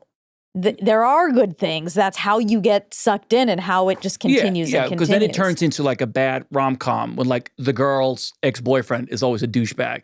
And you're like, Yeah. there's no way she would end up with that guy. Exactly. Like, he's like, He just like sucks. he sucks. Yeah. But then like, if you have a character that has that darkness, but again, like there are other aspects, we can see like, oh, I can see why Yeah. she fell for him. And I can see that they probably had a great time the first couple of years. Or like, Yes. oh, I despise him so much, but oh, he's so great with his kids. Like that makes it complicated and that Juicy. Honest. Yeah, really. I mean, Yeah. yeah. How were you guys mechanically, as you guys would approach those scenes? How are you figuring out how far we go? Like the boundaries of that performance? Yeah. We would kind of block the scene and just kind of stumble through it, like, Mhm. but not really with any kind of intensity. Discuss it technically, like where we would move throughout the room, and the way those scenes were shot was also very handheld camera, one single moving shot. So it was, we could play it through if we wanted. It wasn't like, oh, it's a wide shot and then we cut to this and this. It was very kind of a very organic way of shooting. Were you scared at all in those? Yeah. I just imagine myself in it. I want to make it real. Yeah. And I care about this person I know in real Yeah. life, and I don't want to go too far, but I Yeah. got to find that line. I got to be right And on that Nicole line. is obviously an incredibly committed actor, and I'm glad that we had some time before we started shooting together. Like, just like we hung out at home with her kids and like just spent time together to get Build a little trust. Yeah, Yeah. because we hadn't worked together prior to that, and didn't know each other at all. So that was kind of, I think that was very crucial to have that, Yeah. that to build a little trust and to really feel that we're in it together. Mm-hmm. And we were both so excited about the material. And it was something about, we both felt like this is such an interesting, incredible opportunity to tell this story. I think we were both excited about what we just talked about, like the fact that we can show something that is really complicated, and you can understand why she would end up with this guy in the first place, and why it's not easy for her to just like leave. You have to kind of be with her throughout this. So But then, of course, it was a couple of those scenes were horrible to shoot. It was really, really hard. I imagine afterwards. I imagine myself in these takes, and I afterward when they know. yell cut, just me going, "Hey, I'm so sorry, and everything's good, and Yeah. I like you, and I would." Yeah. No, but we would definitely, because it's like it was intense, and but that was just important to kind of constantly check in with Nicole before and after each take, and just like, and sometimes we would ramp it up a bit. So we do one take, and she's like, actually, like, That's my hunch, is that she would be driving it. yeah, I didn't want to barge in and start just like throwing her around, and be like, was that okay? You good? More? So I think we built up to that. So I lived in New York at the time, but we shot most of it here in LA, and some up in Monterey. And I'm glad I was in a hotel room. I was staying with my best friend and his wife and 2 kids. And that was You need to feel wholesome at the end of the day. because I'm usually quite. I have it like I just switch off, and then I'm like, all right, leave that behind. I'm going home. But this was hard. This was a tough one to just like after a day of for shooting those intense scenes to be like, all right, see you tomorrow, and then go. But what saved me was the fact that I got to go home to like a family with like laughing kids and just like normal, Wholesome. lovely, wholesome, that I wasn't alone in a hotel room staring into the wall. Yeah, that would have you gotten might've- dark. you might I have gone think. That would have been, yeah. So that was really, I'm really glad I had some friends around for that. Yeah. Well, that was incredible. I mean, the whole show's good, but I think that relationship's what made that show. You had to see it. Yeah, I mean, it was I agree. incredible. You won an Emmy for that. Congratulations. You deserve that. And then I just got to say, Succession, what a fun, exciting, didn't know that side of you existed. It was So cool. great. It's such a fun fucking character to watch. Thank you. Tall poppy all the way. Yeah. Tallest of the Yeah. poppies. Very cathartic to get to play. Yeah, I bet myself. you loved it. Yeah. Myself. Yeah. Unrestrained. Yeah. And then I urge everyone who hasn't seen The Northman. The Northman is so fucking awesome. What a cool fucking movie. Thanks, Dave. Yeah. Thank you. What a great, have you seen it? Mm-mm. Oh my God, Monica. It's so fun. Bjork's in it. Nicole Kidman, wow. Willem Dafoe. Yeah. He's a monster. He got up to I don't know what you weighed in that, but back to monster mode. Yeah. Fucking love it. Tarzan mode. The traps were on fire. Sorry I kept you so long. Now Murderbot, but this was so fun. It was so fun. Okay, so Murderbot. I can talk about myself all day, guys. Yeah, you and me. We like both. hearing about you. Yeah. How does Murderbot come your way? It's based on a book series called Oh, it The is. Murderbot Diaries by Martha Wells. And but I hadn't read the book, so I was unfamiliar with Murderbot when it landed in my lap. And it was coming off of The Northman and a movie called Infinity Pool, like both quite dark, intense movies and dark, intense characters. So then I get this Murderbot sci-fi thing, and I'm like, this is going to be like, I've done enough testosterone-filled characters of late. For a Like, I minute. want to do something else. And then I started reading it, and the character is so not what I expected. It's like this socially awkward android. who Yeah, it's a loves- misleading title. It's a very misleading title. Yeah. Zero amount of testosterone or like adrenaline. It's like, it's Ferdinand. Like, he just prefers to be left alone and watch soap operas. Yeah. And it was just so delicious and tonally the palate cleanser that I was on the hunt for after those darker projects. Yeah, so it's set in the future. There's some planet that people need to go to. They can rent from the Bond company. They can't rent. They have to take security with them. Yeah, for because insurance this purposes. planet is very dangerous. Yeah. There's these insane worms that come out of the ground. And so you get assigned a robot or a group of robots, but you're not like the cutting edge robot. You're kind of like the old cheap option. Yeah. Yeah, low rent version. Yeah, which is already great. You're not RoboCop. You're No, like Oh, that's 6 funny. generations Yeah, behind. the cheapest version you can get. Yeah, and you have figured out how to hack your governance. What's it called? A governor module. Your governor module, which prevents you from ever hurting a human. Yeah. And we meet you, just the kind of people that are going to this planet are fucking assholes. They're like people who drill for oil, or they're just a bunch of men that are stuck somewhere and they're vile and they're terrible to you and you feel so fucking bad for this little robot. And then you figure out how to hack this module and you're now in a position that you could kill everybody, which you consider all the time. Yeah. Which is really fun. Yeah. And so much of the show is your internal monologue, which is kind of hilarious. Chris and Paul Weitz, the writers and showrunners, and I spent almost a month together in post here in LA and in New York and Stockholm, just getting together in a recording studio to try to finesse the voiceover. To make it perfectly match what you because just it's saw. also we wanted it to be a juxtaposition to what's happening on screen. And Murderbot, again, is very socially awkward, doesn't talk much. It just avoids eye contact, wants to be left alone. But we wanted a voiceover to be way more, not exuberant, but just lively. And comedic. And comedic and definitely more verbose. Yeah. It's only a comedy in your internal monologue, really. Yeah, for sure. Yeah. Because it's not a comedy in the sense of setting up a joke or right. The comedy derives from the awkwardness of the situation, the exchanges, and then Murderbot's thoughts, basically. It's the only time you're talking and you're not concerned at all with anyone hearing it. Yeah. So it's exactly. So we wanted that to be a contrast to how Murderbot in dialogue in with the humans that it's been assigned to protect is very, it's very matter of fact. It's very give, receive orders. And you're a little self-conscious because you're aware that you could have gotten caught for having hacked this thing, which is hilarious because you're now super self-conscious as a robot. Yeah. So the character has hacked its system, basically AI gone rogue. Yeah. But and has given itself the name Murderbot. It's a security unit. It talks about these epic adventures it's going to go on, but it has to wait for the right moment to take off because the company that owns it can't find out that it's gone rogue. Right. So it's waiting for the right moment. And meanwhile, it's been assigned to protect a bunch of space hippies. These scientists that are they don't even want to bring them. Yeah. No, and they are very different from the humans that it normally protects. In the opening scene of the first episode, you see how Murderbot is normally treated by people who vomit on it, basically. And Light his hand on fire. Yeah, treated like a piece of I inventory. feel really bad. So- Because he wants to be a real boy. All robot. Yeah. Oh, is that what you want? Yeah. Oh my Very- God. We have The a show robot has on a this robot, show. and he wants to be a real boy. I bet Yeah. he loves the show. He does. Yeah. He does. A little too close to home, but he likes Sure. Murderbot doesn't want to be a real boy. It doesn't want to be it just wants to be left alone. And that's what I thought was interesting about it. Yeah. It's waiting for the right moment to take off.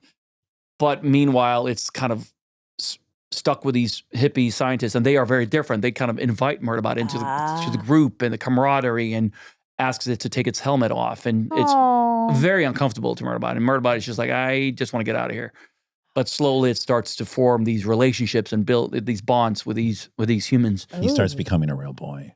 It starts to reluctantly discovering its own humanity in a way. It was a real fun character to play, a really interesting character, I thought. Well, it's great, and I'm really glad that it's working so well. It seems thanks, to be, man. people Thank love you. it, and it's really working. Did you go to the Cannes Film Festival? You did, right? I was there with a movie called Pillion that I shot in the UK end of last summer, which is This is the leather boot look. People were Yeah. talking Yeah, about yeah. your look. kinky gay biker movie. It's like a sub-dom Nice. story. So Ooh. very A lot of leather. a lot of leather in the film. So Yeah. then I Cool. felt well, if I'm going to Cannes with a kinky gay biker movie, and the bikers from the movie are GBMCC Gay Biker Motorcycle Club in London. Whoa. They came down to Cannes, so Oh, we're gonna celebrate fun. with them. Oh, The fun. world premiere. So I was like, of course, I need some leather for this. Yeah. Show It's up. gonna be a long night. I need love I need some that. leather and latex.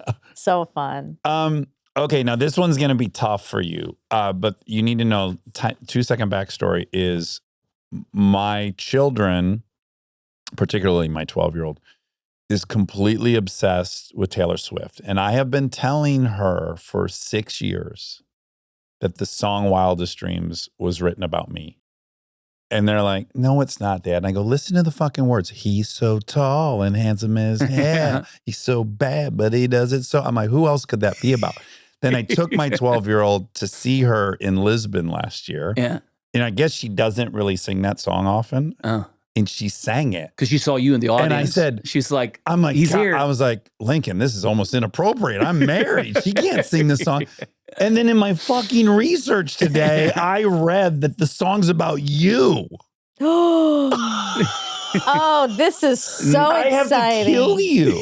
Oh, you invited can't him here to kill exist him? because I've told my But children if that song. she saw you in the audience. She's like, I'm going to sing this song. Like Maybe it is about It you. is Well, about if you're you. know? dead, then yes. I wasn't in the crowd in Lisbon. I wasn't there, so it was clearly about you. Okay, now do you have the same fear to either acknowledge or deny that could be true because the power of the Swifties is so strong that you just don't even want to talk about it? Yeah. Yeah, that's fair. That is totally fair. I just Yeah. couldn't believe I've been making that joke for 6 years and I found out maybe who it is actually You know what? about. It is so funny because we got It's into about like Brad Pitt, guys. Let's be Well, honest. it always Well, is. all roads lead to Brad Pitt. We got in like a little tiff last week about Taylor. Dax and I did. And She's a super fan. I love her, yes, but Aren't we all? Yeah, Yes, she's a monster she's- in the best way. We're all Swifties. yes.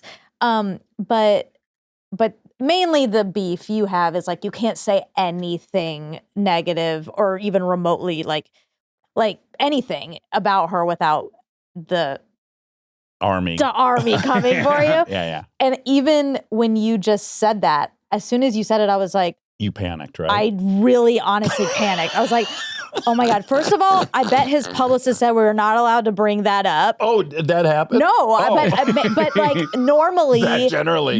that's Yes. the case. Someone could have like a rape conviction. You can talk about that. But it's like Yeah. if they have any connection To To Taylor her, Swift. they're like, You're not please allowed to Pull the plug, pull the don't. plug. Literally. And Yeah. like, it is funny when you just did that because I was like, God, you are right. Like there is, It's and that's not dangerous. fair. That's not fair. We should be able to say it. Yeah. We should be able to say that. Okay, moving Well, on. I'm but going to you're- be honest. I wrote the lyrics to that song myself Well, I Wow. would too. and sent it to Taylor. Great job. Great Hey, writing. Taylor, here's what you should say.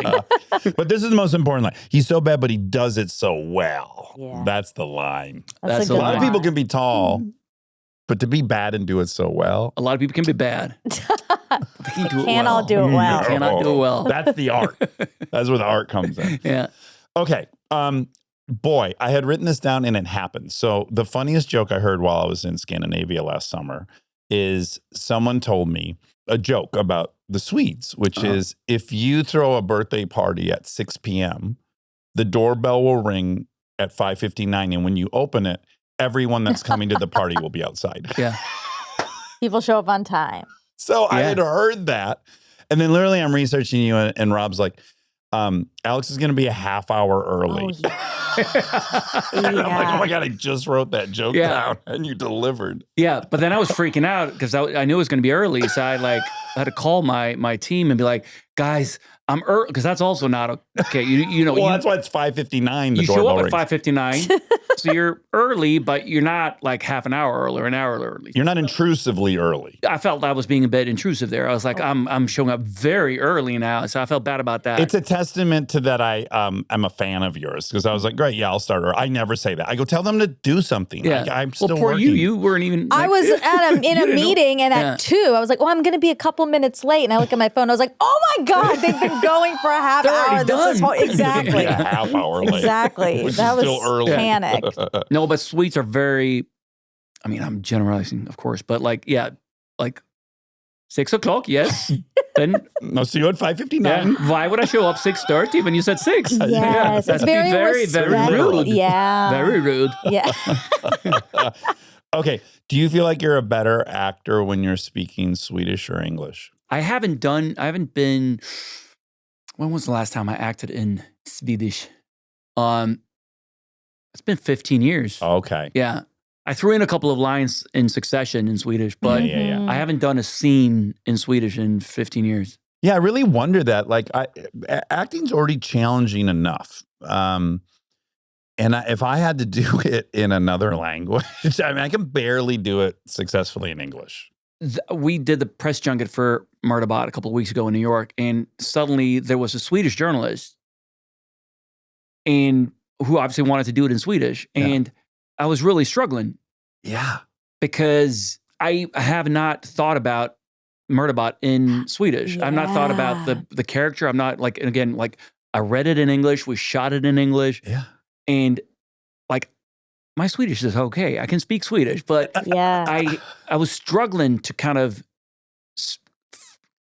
just string a sentence together in Be Swedish. fluid. Yeah. Be fluid when I was talking about that specific character, that Interesting. specific subject, because again, it was like in my head, I had to kind of translate word by word what I was trying to say. So I couldn't get Wow. any like fluidity in it. Like it was just like really like staccato. I was like trying to speak Swedish. Wow. So I'm sure when people saw it, they would have been probably like, What happened? what is wrong with this guy? What has happened to our Alex? Do you know who Dolph Lundgren is? He was like, oh God, yeah. I was at a restaurant next to him in a booth about a year ago, and I was losing my mind. yeah. So he played Ivan Drago in Rocky IV. Rocky Okay. IV. He got a lot of flack for because I think it was, some interview in the 80s, and someone asked him something, and he was like, said something and answered something in English. Yeah. And that doesn't fly in Sweden. If you're from Sweden and you go like, well, I don't know, guys. Like everyone's like, how dare you? You're from Sweden. How could you not answer? Yeah.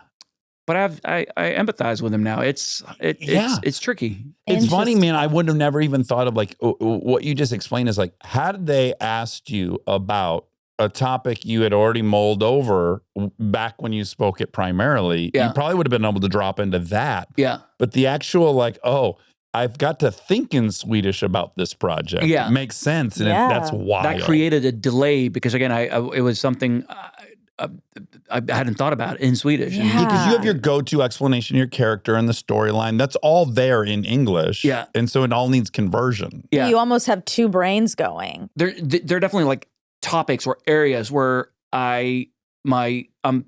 English is easier for me than Swedish. Like when I got my apartment in Stockholm and we were going to like renovate it, I was like, I didn't have the words for it in Swedish. I'd done it in the States, but I was like, what is this called? Yeah. Was there an exact moment you can remember where you stopped thinking in Swedish? I don't think much at all. Okay, well then that's crickets. What a blessing. Yeah, no language there. No thoughts. No.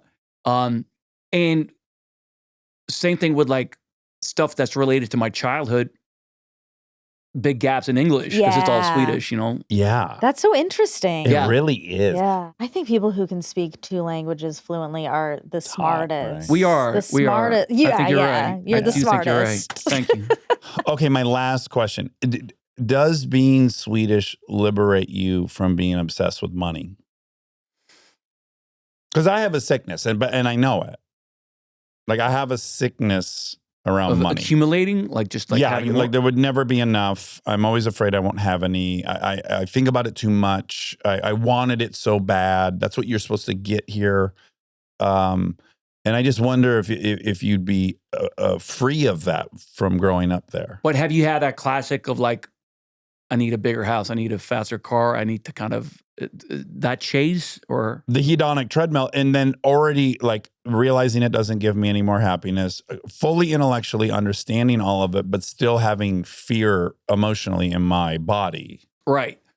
I'm just curious if it's like a uniquely American sickness. I think I have that, but then I like to project an image of myself as like, I'm just a Swede. I'm like Above everyone that. else. Like I I'm just want a building Saab. I just want a small cabin on the island. Yeah. And I want a gray Saab.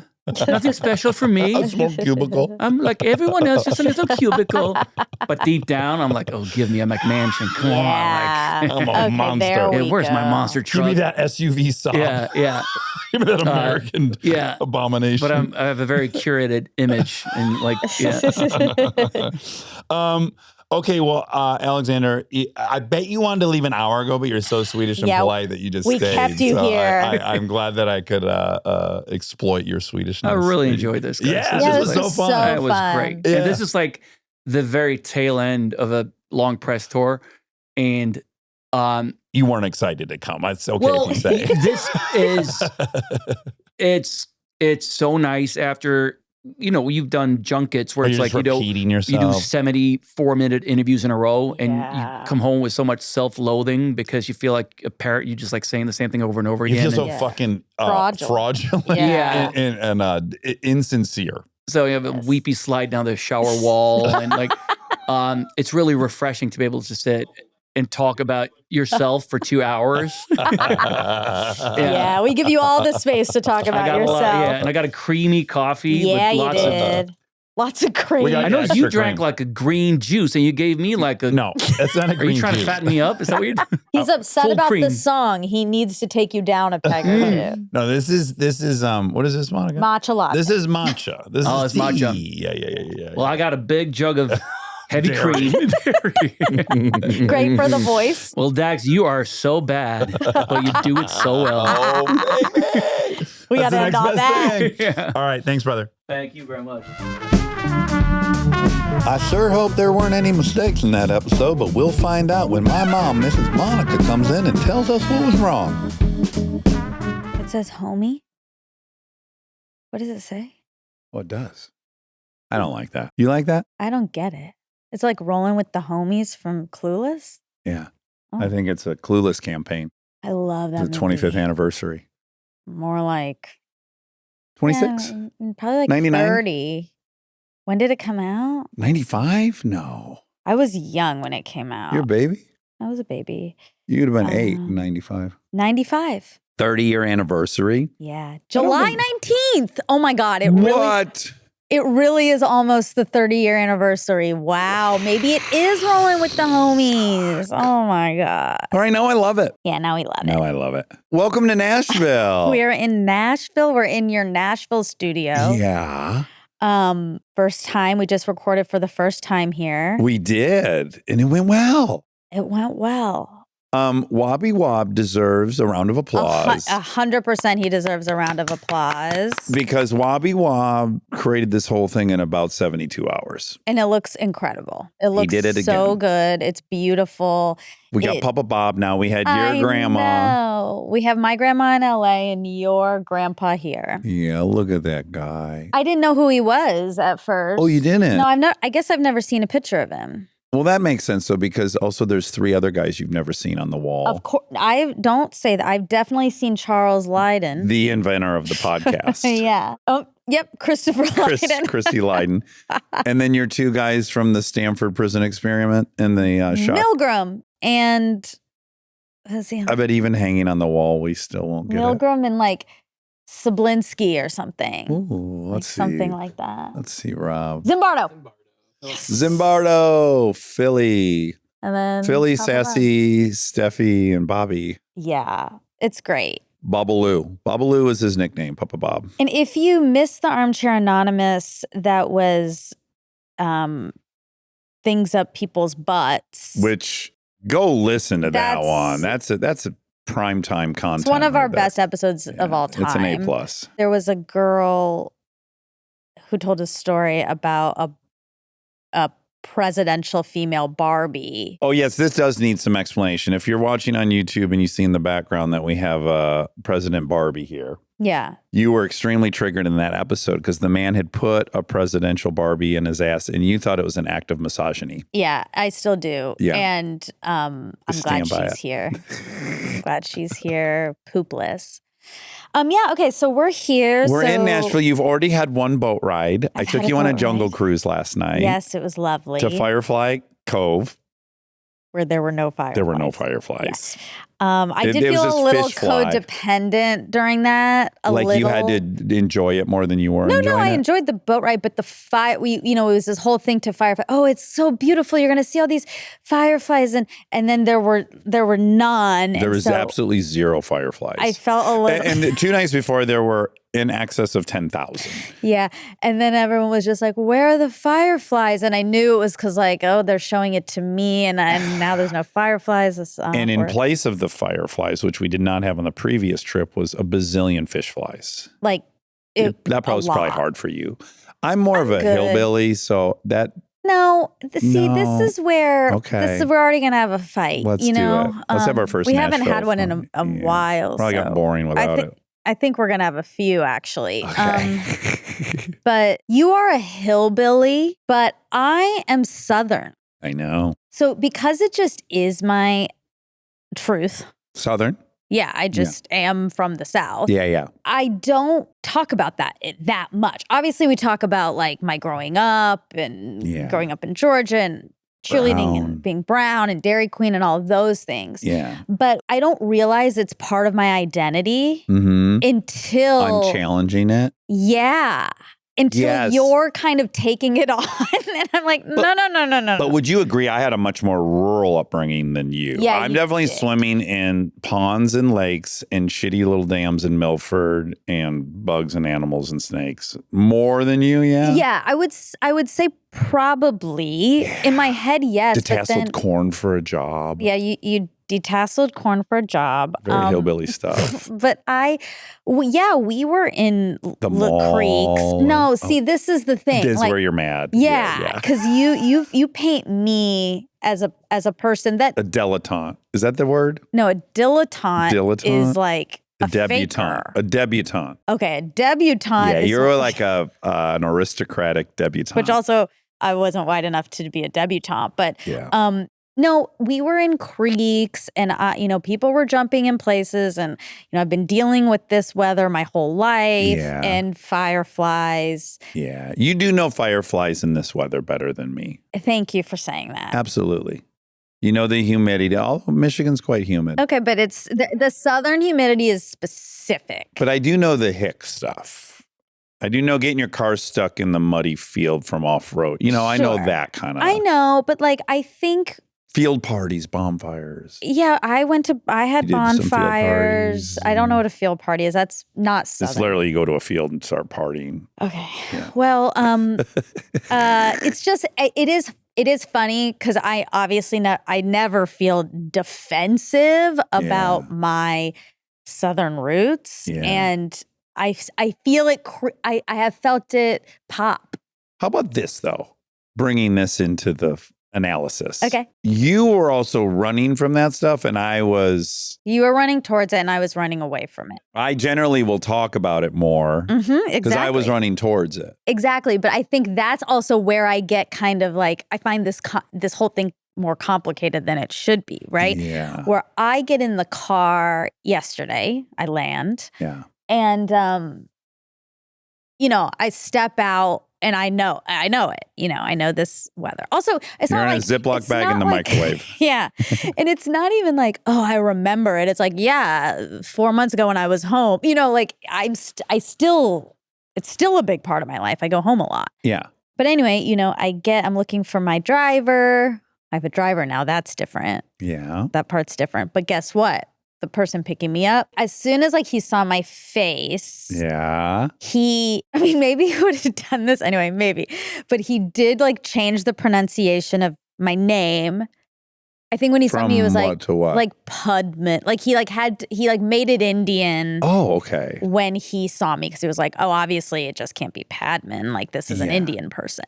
Pudman. Yeah. And I was like, oh yeah. I whisper now when I doesn't make it better, but I whisper now. If I do my accent, I whisper it. Oh, okay. So it's less Now, offensive. have you or have you not gone back? I haven't. Okay. Yeah. Now I do need you to do that. Yeah, I'm going to get to Okay. it. I've been so busy doing nothing. It's crazy. Okay. So that happened, and I was like, yeah. Mhm. Yeah. Also, this is a weird thing to say, but I guess I'm gonna. He was a Southern white man picking me up. Uh-huh. I don't remember the last time I was picked up by a white person. Because it's Latino in LA, you mean? No, not really Latino, but just Oh.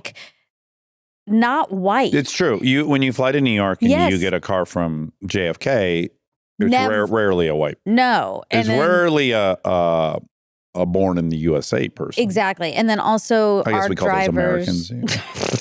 Also no, you can be. Yeah, you could be American. That's right. That's right. Um, My apologies. drivers. Yeah, you've been here for a little too long. You're already yes. Didn't take- redefining what Should've American taken longer. means. Should have taken longer, but So, and our drivers that we use a lot at home are not. Romanian. They're not. They're white, I guess, but not really. So anyway, we get U.S. in the born. They're not U.S. born. They're not U.S. They're We can say that. ethnic. They're of a different ethnicity. Yeah. I'm allowed to say that, I'm not, but you could get away but with it. that's by. White people refer to non-white people as ethnic, but ethnic is ethnicity. Everyone has ethnicity. I said they have a different ethnicity. Oh, a different ethnicity. Isn't that what I said? But that's funny too, because that's suggesting America has an official ethnicity. Well, this white Which Southern you man could that picked say, me up. and you would be right. You go like, well, there's a hegemonic group. Who are we kidding? But if I were to say this country has an ethnicity, that's probably that we would Okay. agree that's this not is a great. interesting. Okay, yeah, that's fine. Yeah. I just Because implicit in my statement is like, and that's how it should be, or that should be upheld. None of it's how it. To me, there's a difference there. I don't think. I'm only pointing out it sounds much different when either of us would say the exact same sentence. Yeah, then that's and for a good reison. That's right. Anyway, this white Southern man picked me up. And Honky, I think you should. no, I don't say that. And he was, I think, surprised to see me. And then, A child. Yeah, getting a car perhaps an service. Indian child. I think there was some potential resentment that he had to drive an Indian child around. You got three things: you're brown, you're a child, and you're a woman. Yeah. You should not have any money. And then You should be destitute. he didn't understand how it was possible that I was there. Well, he did. You're a doctor. A doogie. I would have to He be was a like, oh, she's a doogie. doctor. She's a baby doctor. Yeah. Okay. Anyway, we get in the car and I'm not very chatty in the car, but this is what happens immediately as soon as I sit in that car. In the South. I'm like, oh God, I gotta have a conversation. I have to be like immediately I have to's start coming back to like, Yeah. I need to make this person feel like I'm like You don't think you're better than them? opposite. It's not that I don't want him to think I'm better. I don't want him to think he's better. Like I want him to think we're the same, Okay. which is how I grew up. I'm the same as so you. that's a different dynamic. Yeah, I'm the same as you. I'm Don't in the think back of a anything car ba- feeling guilty. Right, you're a rich white man. That's so different. Yeah.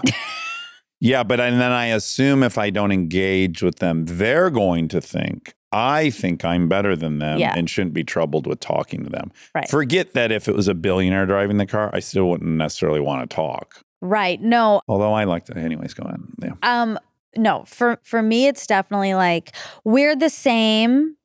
Don't judge me. Right. I feel like I'm holding the weight of my ethnicity on my shoulders. You And want I them to have know to I'm do one of this. you. Yep. Mhm. And it is that. It's like, so I said, How about how long those have you lived fireflies? here? How long have you lived here? And he said, oh, about 20 years. And I said, oh, how have you, like, it's changed a lot, right? Or, and then he was like, yeah. And I was like, do you like that? And he said, well, it's good for the city, but Nashville is not meant to be a metropolitan city. It's just not meant to be that. Not like in Atlanta, Georgia. And I said, oh, I'm from Atlanta. And I was really happy I got to say that. Yes. I wanted him to know organically. I was from the South. Yes, and not India. Correct. Yeah. I said, oh, yeah, I'm from Atlanta. And he's They got like, an Atlanta "Oh." in India? Atlanta, India? Never heard of it. Is that in Delhi? So I got that out. I felt good about that. And then I said, but I've lived in LA for 15 years. I assume he knew I lived in LA because he knew where my plane was coming from. Right. So I said, I've lived in LA for 15 years. He said, oh, I'm sorry. Mm. And I got so defensive Oh, you so did. fast. Yeah, Yeah. I was like, well, I love it, so you don't need to apologize. Okay. And then I was quiet for most of the rest of the ride. Okay, that shut things down. That he said he didn't elaborate. He doesn't get to say that. And then Did he elaborate on why he doesn't like No, LA? I think he felt like, maybe he felt like, oh, I shouldn't have said that. Can I mount a defense of him? You can try. I can assume someone who's only experienced with LA, Mhm. if they've never been, Mhm. is watching. Again, I don't watch a ton of Fox News, so I can't say what the overall theme is, but I have seen Tucker Carlson talk about LA before. Mhm. And it's very much, it looks like Beirut. If you're watching Tucker Carlson, it's Yeah. singularly about the homeless crisis. And then the other footage they're seeing is like the BLM protests and Rodeo Drive being boarded up. If that's the only images you're getting, right, and you have no Mhm. sense of what it's like to walk around on a sunny day in Los Feliz, I could see where he might think it's different than it actually is. But here's my problem. You don't have to like it. Yeah. But don't shit on my city. Don't shit on my city that I just said. said I live in and I've lived in for 15 years.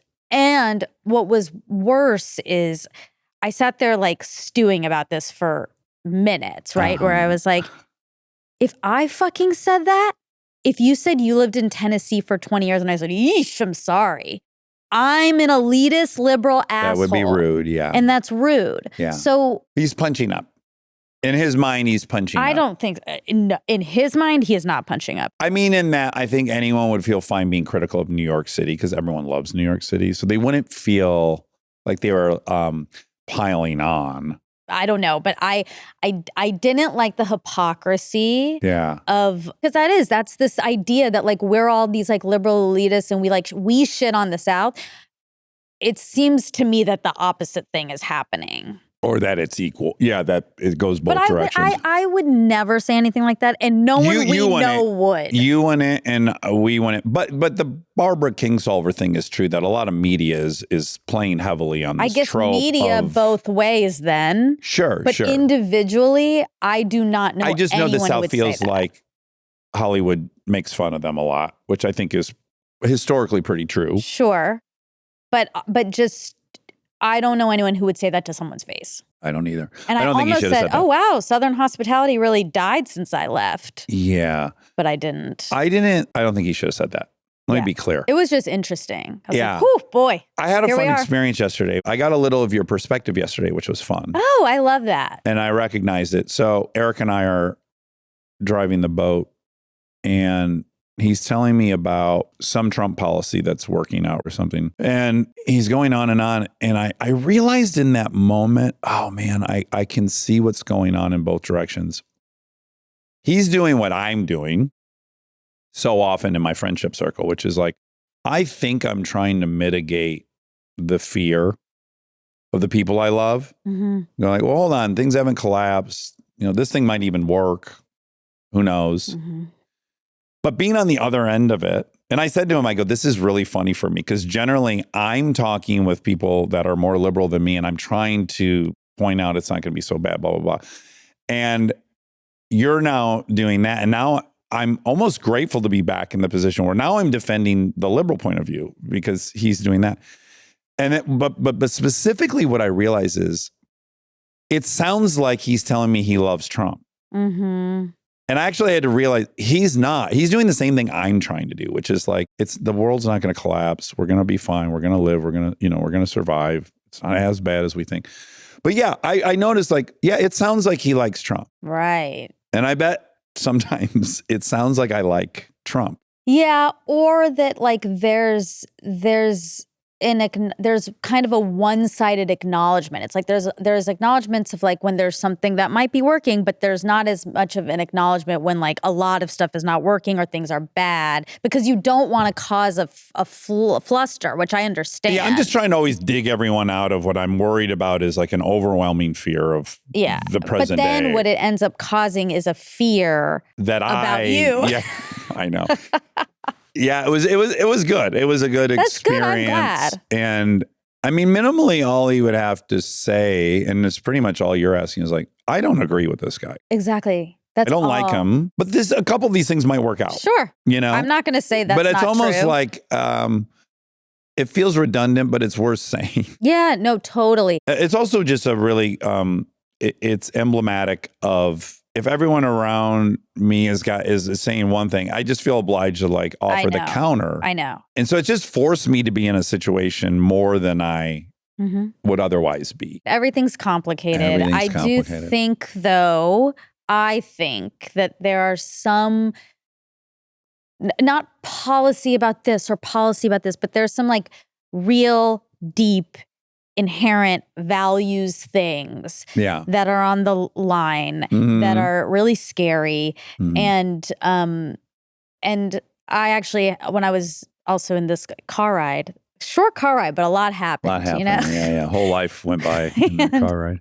I drove by a gas station, and the gas is, of course, so cheap here. Oh my God. It's unreal. Like $2.60 a gallon. Yep. And I think that every time I'm home, it's also so funny because every time I talk to my parents, it's always like, what's the gas? Like gas is so on the brain. And I saw it, I was like, oh my God, gas is so cheap here. Yeah. And like, I get why that's a huge appeal. And I'm so fucking privileged and lucky that I can get gas at an astronomical price and I don't really think much of it. This came up just yesterday. Eric and I were again driving to get that piece of furniture you're sitting on. Oh, it's very and we're nice. driving for a while and he sees gas prices.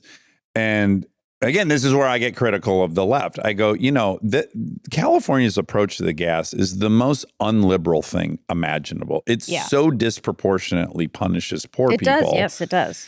And it's nuts. It should be a fucking, and we have this other crisis where it's like people are driving electric more and more and more. So they're not paying gas taxes. So that's all the funding for the roads. Right. Right. So the electric drivers are no longer putting into the road maintenance pool. And all these states that have a heavy electric consumer population, they're trying to figure out how to offset this. That's interesting. Yeah. And so, Eric and I we were talking about the gas price, and I was like, it's so disproportionately punishes disenfranchised people, which our party is supposed to be all about the opposite of that. And why don't they just put a huge tax on new cars? That is the highway tax. Poor people generally aren't buying new cars as much. Yeah, that's so right I away like you're targeting who you want to target. Yeah. You could also put the price point on the cars, any car above 50,000 is getting this More. amount. Yeah. That would be the liberal approach to that. helping poor people. Totally. But where we have a cancer is we're seemingly some people are just so pro-tax. Any tax is good. Any tax must be helping poor people. No, a lot of these taxes not helping, are depending, disproportionately really hurting the poor people. Yeah, that's true. There needs to be some reform for sure. And I do recognize that it's a privileged position to be able to say this, but I did think when I had that thought that I'm willing, because people ask all the time, oh my God, how do you afford living there? How do you, it's so outrageous. It's so outrageous. Yeah. And even when I was not making the money I'm making now, when I was living with two other people, I'm willing to pay more for a sense of decency and safety. I'm sure it's just my own background and coming from places where, yes, I feel like I don't land in LA and get in the car and think okay, I'm holding the weight of my ethnicity on my shoulders. Yeah. I'm just not. And so I am willing to pay for that. Yeah. Which is, it's just all very interesting. Well, a lot of these, Brad and Hannah who moved here 6 months ago, been talking to both of them and they're so happy. Yeah, great. And there is a reality. It's it's a very hard city to not make a lot of money in. LA? Yes. Oh, God, yes. They're paying the same amount in rent that they had a 1-bedroom apartment. Now they have a yard and their dog runs around. It's they can approach art in a way that's not oh my fucking God, it costs us $6,000 a month to live in LA. Where are we coming up with this money? Totally. Yeah, just talking to them and recognizing man, it's one of those cities. It's like New York where it's if you make it, it's great. Yes. And if you don't, it's It's rough. a struggle. Yeah, it's just so. Even here, we're going out to breakfast with 8 people yesterday, and the bill's $99. Yeah. I'm this is nuts. I've not seen a breakfast for 8 people in LA under $250 in a decade. Cost of living, there's no question. I mean, and it's why a lot of people have left and come to these places. And I really get it. But I feel very defensive and protective of Los Angeles and California, and I feel safest there. It's weird. I don't feel defensive of it. I love LA. It's given me everything. Exactly. It's giving me everything. I love it. And I totally understand why people don't like it or they're threatened by it or they feel like it as a city has too much sway over the whole country. I understand these fears and criticisms.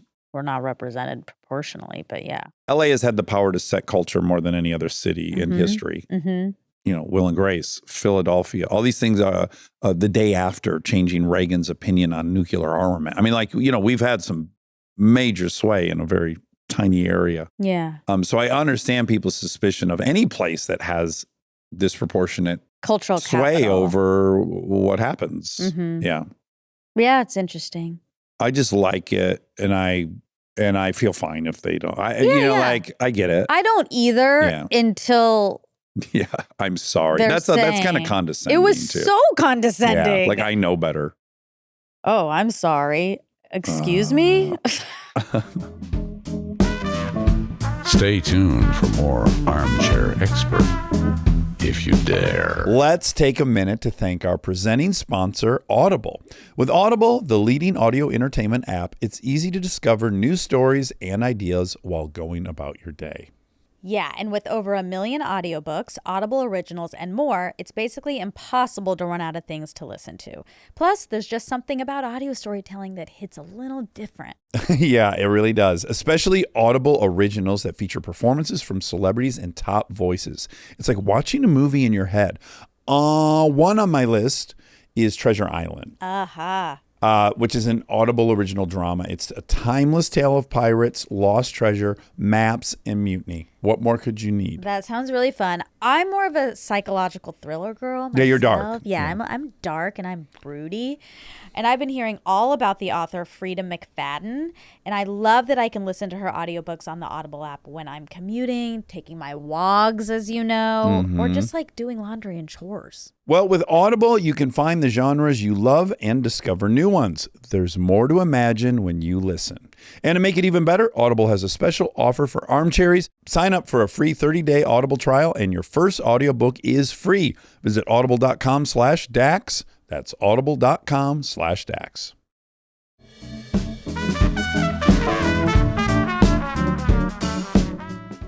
There weren't fireflies, but did you enjoy the boat ride? I did. It was lovely. Pirates it was of the so Caribbean. Lovely. It was pirates. It was breezy. It was really nice. It's lovely.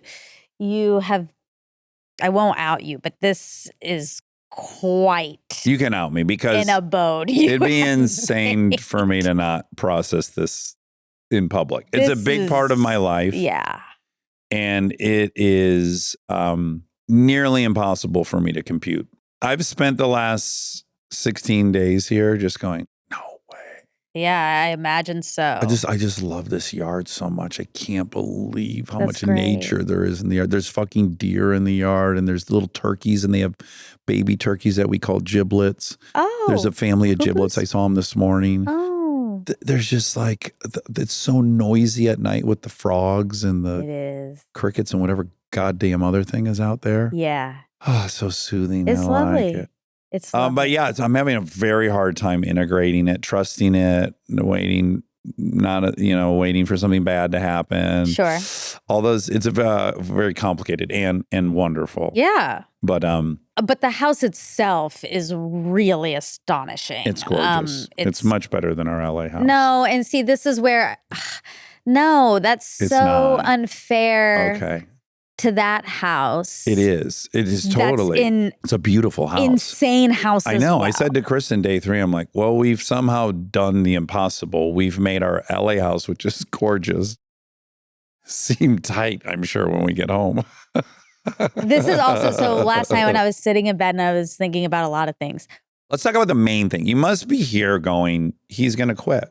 Well, with pin in that, we're Okay, gonna get to that. Okay. I had a big therapy session before I came here. Oh, you did? Mhm. Okay. I now know why I can kind of put words to why the constant joke about Monica built a house bigger than ours Yeah. bumps me. Okay. Because your house at home, your house in LA Yeah. at home Yes. is Capital H-O-M-E. That's our is unbelievable. I mean, the house is unbelievable. Oh, it's gorgeous. The structures, there's multiple structures. Yeah. When people come over, We're so lucky. they comment. Every single person who comes in comments on the house in the I land. love our house. We're insanely lucky. But I think when it's said and Monica bought this house across the street, it's bigger than ours. Yeah. There's an implied modesty on your part and an implied indulgence on my part. Oh. And I am indulgent. My house is going to be too big for me. It's going to be beautiful and lovely, but it is not. It is not. Your estate is that. It is an acre. LA of or land. here? LA. Okay. I just And want then- to keep it straight. LA. And then when I arrived here, You were just like, fuck this guy. I was just like, okay, I can't ever hear any faux modesty again. Like you Well, yes. If your conclusion about that whole thing is, if you're right about that, if it's an attempt for me to make you seem indulgent, me seem humble or modest, I think more then about yes. Okay. Reject it to no end. Okay. I'm not modest. Okay, great. I have a tour bus. Yeah. I have a sweet pontoon boat. Yeah. I'm not modest. Yeah. I That's right. love the story. Again, I'll tell you. Oh, about me. It's such an incredible American story Yes. that you start as a babysitter. Yeah. And then 6 years later, you build a house that's bigger than the. I know. That's the story I like. I know, but we can't. That's not about me being modest. But we can't tell a false story. Well, that's why that's a I lie. say specifically your main house is bigger. I have to. I'm admitting I have to find a very specific definition of this claim so that I can keep the story that I love, which is starting as a babysitter, then building a bigger Yeah. house. I just love that. I understand. I love it Yeah. too. I'm so grateful. I mean, it's for probably it. perpetuating the thing we hate, which is like you really can't move up in life. A couple of us do, and then everyone else kills themselves trying. It's probably bad, but Wait, I love why? Wait, it's the what? classic American story. It That's why I is. like it. That's It's why the I like land it. of opportunity. It is. But then I'm just also recognizing the land of opportunity has sometimes been weaponized to convince people to kill themselves when Or really like- we know that upward mobility is way less than what the quote American. Yeah, or that like everyone has the equal opportunity. Yeah. That's not So true at all, I'm but- only saying I know I love this story, and Yeah. I know the story itself is maybe part of Yeah. our overall problem. But I kind of love the story. If I don't know us and I just know this story, Yeah. it's one I would repeat. on 4th of July was an interesting 4th because I was in Palm Springs with our friends, and some of our friends are really like, what do we do? We're black today. like, like very upset with the current state of the United States and felt like celebrating it was tricky for them. And I was like, absolutely not. Thank God you're saying this, because we would have had maybe. Do not let them. I know. It almost angers me. Well, I know, but you can't. Yeah, I'm not going to be angry. yeah. But I don't know who it is, so I'm. That's fine. Okay. You cannot let other people take that from you. And I said, and I am not letting anyone take the flag from me, the concept of America from me. Yeah. I am what it is. Yeah. For real, not this other bullshit. And so I'm not going to let them commandeer it, and no one should. No. But anyway, so American Dream, I've lost my train of thought. Anyway, yeah. Well, I have a barn burner of a story, but I'm going to save it to the next fact check. Oh, but it's about, shit. I had my second incident, but my first big incident. Yeah. This So is that'll be on the next exciting. fact check. Can't wait. Let's just say as a teaser, I have dealt with law enforcement already. Oh. Oh my God. Wow. Well, I am excited to hear. Took a little shorter than I was hoping, but wow. I have met a lot of the law. Okay. That's a I just want to say, yeah, I feel guilty. mhm. I feel weirdly ashamed to say in public, That you have this. but I would feel crazy dishonest. Like I just am so happy. Yeah. I'm so Why are happy. you ashamed? I don't know. A tall poppy, or like we didn't like rich people growing up. I don't Right, know. People right. hate rich people. I know that. I don't want someone to You've hate me. spread that a lot. Yeah, I probably am going to reap what I sowed. Is what Right. the bills come due. Yeah. But it would feel crazy to not share how just unbelievably grateful and happy I am. I'm That's so happy I great. could cry. I mean, I just Yeah. can't believe. What are tell me more. Well, a couple things. You won't like one of them, but a couple things are just like, I love where I'm from. Mm-hmm. Like my whole family was here, my brother and my sister, my mom, and we're on the boat. And all of us are saying the exact same thing. Like, well, this is definitely just up North Michigan. This is up North Michigan, yet there's also a Walmart 5 minutes away. Mm-hmm. And there's restaurants. So it's like, it's an impossible, like this almost doesn't even exist in Michigan, where you have that rural of a interesting.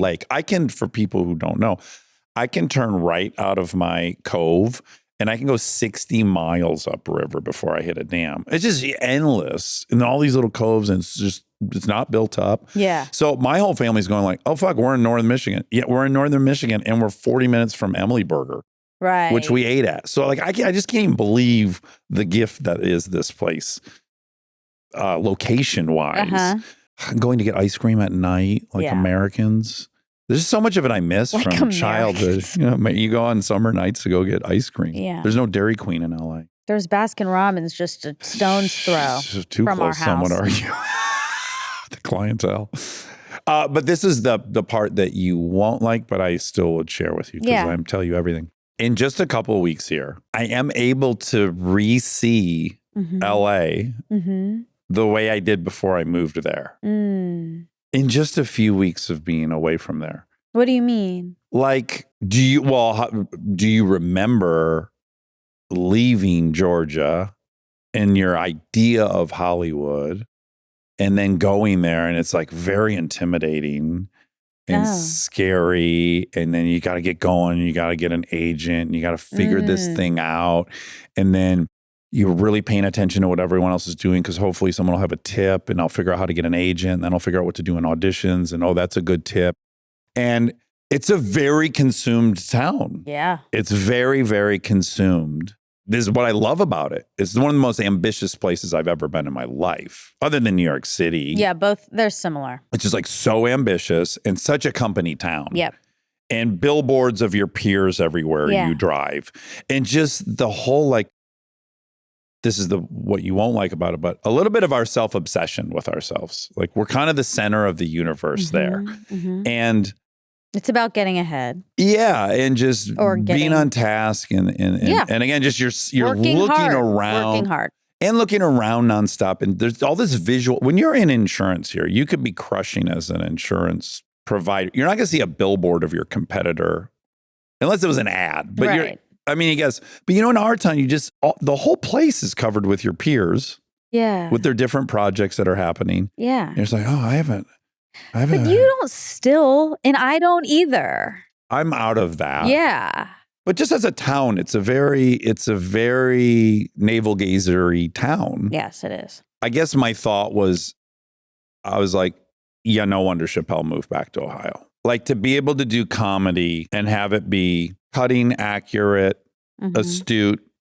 You can't be sitting in the center of it. I mean, that's his explanation. yeah, Make I any don't sense? know if that's true because I think there are other people doing it who live there that also like are Yeah. able to. But for him, I guess for him, he's so specific. He had to like leave the country to get away from Yeah. everything for Yeah. a while. So like for him, that's But I where just he heard makes him the best say art. that once, and I was like, I was kind of like, do you really need to live in Yeah. Ohio to have a real perspective? But I understand what he's saying. Yeah. I understand what he's I saying a lot. understand too. Yeah. And maybe there's more insular towns, but it's a very insular town, LA. I just think not to diminish. Maybe it's because you just got here. Like, yeah, I it could don't- wear off. I just There's a lot don't of think- things. No, I think you'll love it. It's not about that. I just think to me, this is insular too. Like to me, everywhere you go becomes insular. It becomes about what it is, and that becomes clear after being in a place for a Yeah. while. Yeah. LA is specific because it's glitzy. It's across the board. Everyone knows what it is. Same with New York. Like yeah. that's. But when you're in a place for a long time, the fabric of what it is comes to the surface, and Mm-hmm. it is this. It's to me as insular and telling and specific as LA is. I guess here I get this sense that life's about so much more than work. Yeah, that's nice. And I think I have a lot of friends I love and care about in LA that their lives have been ruined by the fact that they haven't met their goals for sure, professionally. And that's heartbreaking. Yeah, it is. And I like being reminded, like, no, life is about also friends and family. Yeah. And like that part's neat. Yes. And I don't think I ever thought I'd be able to see LA again the way I saw it before I lived there. Yeah. But I can see myself being able to actually kind of have two visions of it. Yeah. Yeah. I think it's interesting that you're feeling that now though, because I feel like now we're not, especially you, are not there anymore, like in that headspace of on the hamster like. And actually that's sort of a beautiful thing about being there for that long. If you do get a lot of the things you want, you do see the truth. You do see the reality of what achievement really is, or what work really should feel like, or, you know, I don't know. I think that's a thing you get there if you're lucky, that you don't get from a 9-to-5 job that most people are living in these parts. I guess if I had to say one statement that I just really would stand by, it's that, oh, yes, every place has trade-offs. Every country has trade-offs. Life is trade-offs. There's no perfect place. There's no perfect city. Yeah, of course. It's like these trade-offs. And what is it that you are hungry for in your life? And yes, that exists there, and you're willing to take on this unfortunate trade-off of it. Yeah. And that evolves over time, and every city has it. And I'm not declaring one or better or worse. It's just like seeing and recognizing the trade-offs is interesting. Yeah. Yeah. There definitely are. And just to, I feel it's needed to say, like, the reason you can feel like life isn't about work is because you're in a position. That's in sight. It's in sight, and it's like most people, it's not in sight at your age. Right. You know, I know. Not even close. Again, back to the, So like. guilty gratitude. Well, yeah, but I'm just saying, like, there's a reason most people don't have the luxury of saying, like, most people should say your whole life shouldn't be about work. But most people can't say your life isn't about work, because that's how we all live in this country. That's how we. Yeah, but even if you're working, it's a means to an end more than an identity. It feels like here. Yeah. It's like Huey does his thing so he can go on vacation. Yeah, of course. Wherever island he just came from. Anyways, yeah, it's just, I think in our town, our work is more our identity than in other places. Yes, but to me, and this is maybe wrong, it's because our work is connected to art. And art is an identity. And our work specifically is our identity. It's it's literally us. Yes. Putting forth our thoughts and our, you know. But where the evaluating your identity on the outcome of your artistic pursuit is tricky. Yeah, it is. I guess not to like pull the curtain too far back, but we obviously we have our job at least for 2 more years. We're in a contract. Yeah. So I feel like safe in that way. Yeah. But you being here is scary. Scares me, and has been interesting for me. Like, okay, the things that I think are permanent are not. Yeah. And I need to plan for that. Yeah. And it sucks. Like it really bums me out, because I like our lives a lot. I like this job so much. Me too. And it's so special, and we got so fucking lucky. Like, it's so wild. Yeah. And the idea that like that is going to end, and it's not really probably going to be my decision, that sucks. Like this kind of thing we stumbled into, I'm going to have to figure out something else potentially. And I need to potentially start thinking about that before I wanted to. Like, I was really sort of happy being very present doing this and putting a lot of all my effort and energy into it, and being like, I don't have to worry. Yeah. And this has triggered a lot of worry. Sure. I bet. So I'm just moving through it, I guess. Yeah, I would be stressed if I were you. Yeah, if you were 37 and you had your dream job and you knew it was on its way out. That's right. Based on nothing you could do. I too have my dream job. Same.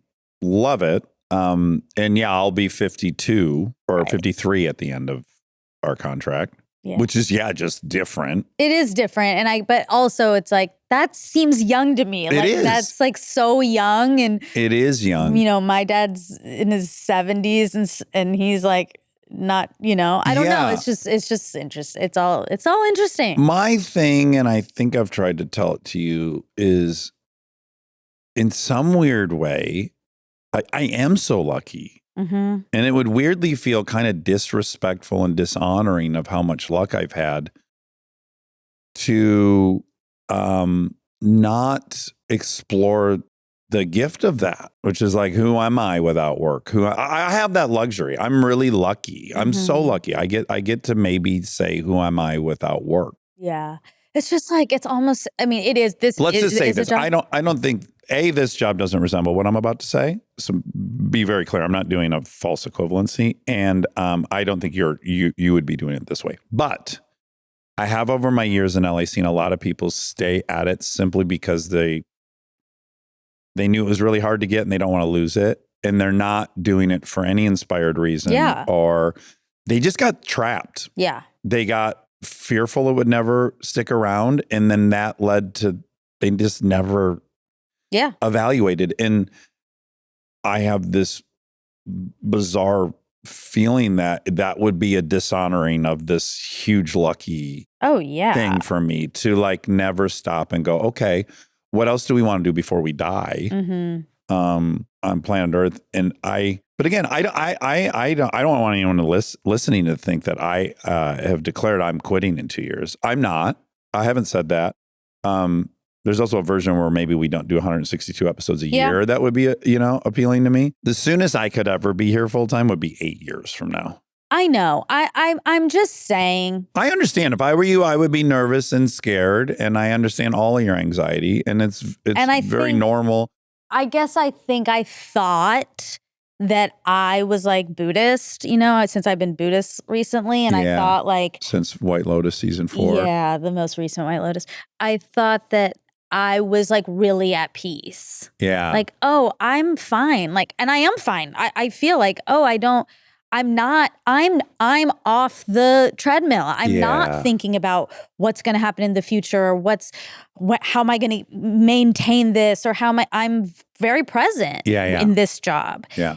And like now I feel like that's gone and that feels like a loss. Yeah. So I want to figure out how to have that still, but also be realistic about my life. And that's that's what you're juggling. Yeah, that's what I'm juggling. Yeah. Anyway. I understand. I'm sorry I'm stressing you out. Look, I guess that's also part of it. I feel very competent as a person. I feel very independent as a person. I believe in my skills and myself for the most part now. But again, when this is happening, I don't. Well, you're in fear. Yeah, and I feel like, this is all here because I'm attached to you. I'll never make $1 again. I'm attached to you. You decide to go, then what? Then I don't have anything anymore. I don't have any skills. I don't have it. What am I going to do? I don't even have Soul Cycle. I can always go back to Soul Cycle, I guess. Yeah, it's just a lot I just have a lot of anxiety. Yeah. But it's fine. It'll all be fine. I'm sorry I'm part of that. It's okay. I chose it. But also I didn't. Like you can't I don't think fully independence like works. It doesn't work for me. I'm a collaborator. I like that. It requires then being connected to other people and not having full control. Yeah. And that sucks, but that's part of the gain too. So yeah. Anyway, okay, we got to do some facts. Let's do some facts. All right. This is for another hottie with the body. Alexander Skarsgård. Oh, yeah. Oh, consider me charmed. Me too. I'm going to add a piece of information that wasn't available in the interview that I can't imagine he would care I say now, but I think it would be very informative to people. It's telling. Yes. I think you and I both went into this interview going, who is he? He's such a kind of enigma. He dresses so uniquely on things. Is he playful? Is he serious? What is he? And what we found out after is his best friend. Here we go. Ding, ding, ding. Best friend. I mean. Best friend. I presume he means in LA. He might have a different one in Sweden. But he probably means his one and only. Jack McBrayer is his best friend, which I can't think of a better vote of confidence than Jack McBrayer being your best friend. That's a winner. I agree. Yeah, so Alex was so playful and fun. It was a real revelation for me. I felt pretty in love with him. Did you? 100%. He's wildest dreams, That's a tall boy right there. He was so tall. Would you climb around on there? Would you do a little climbing? Hey, let's be respectful. He's got a family. Okay.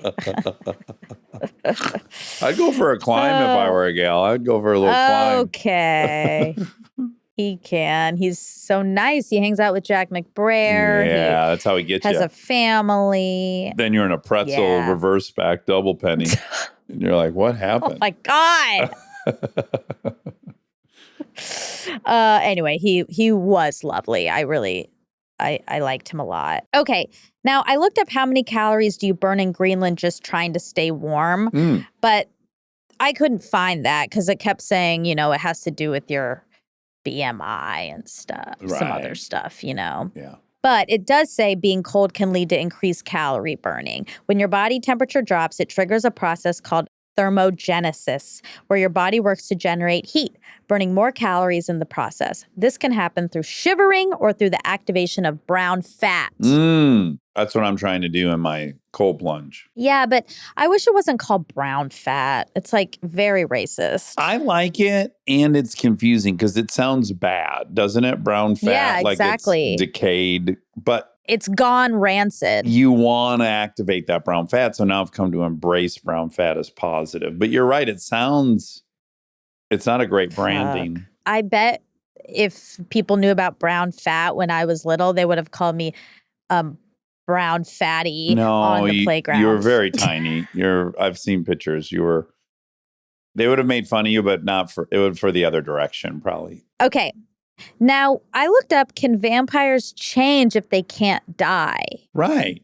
Great question. As mythical beings, vampires don't follow the rules of normal human aging or physical change. Their appearance is generally fixed at the moment they are turned into vampires. However, some sources suggest the following ways in which their look might change. And then there's a bunch of ways, but it's not what you were talking about. So I think there was a slip up in True Blood. Yeah.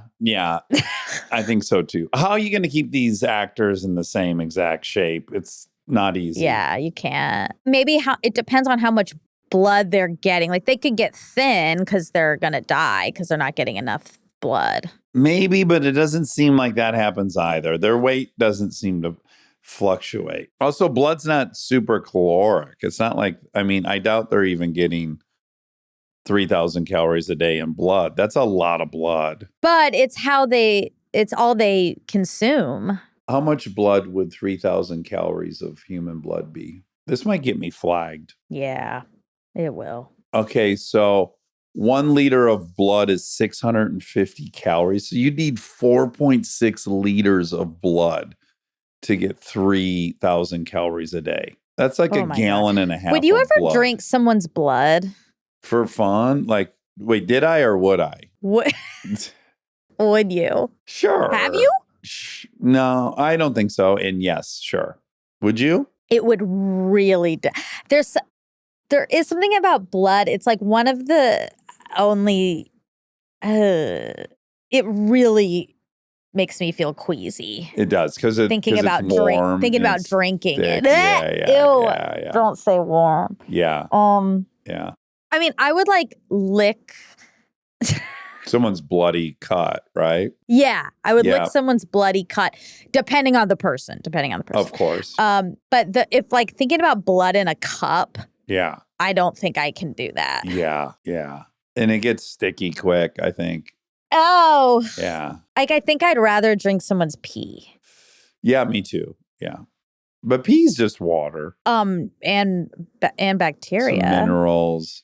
No, I think it's sterile when it comes out. But isn't it like cleaning? I don't get that because it's like cleaning out your system. So it should have gross stuff in there. But then I think your kidneys and your bladder and your liver take all the shit out. They cleanse it. Not if you have a UTI because they test your urine and they test it for That's bacteria. true. That's true. All right, I'll ask if urine is antiseptic. Is human urine sterile? No, human urine is not sterile. At least not once it leaves the body. Here's why. Inside the bladder, urine is generally low in bacteria, but not completely sterile.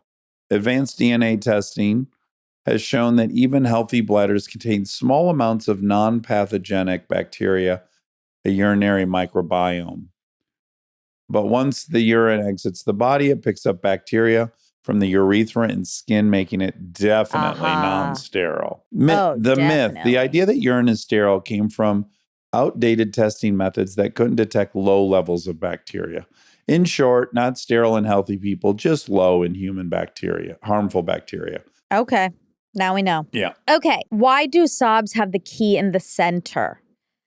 Saab placed the ignition key in the center console primarily for safety reasons. Moving the key away from the steering column and dashboard reduced the risk of injury during collisions, as the key could potentially cause knee or other body part injuries. Additionally, it allowed for a more ergonomic design, facilitating a smooth transition from starting the car to shifting gears. Not in an inordinate amount of rollovers, as suggested by the brand ambassador. I guess not, but it is still safety related.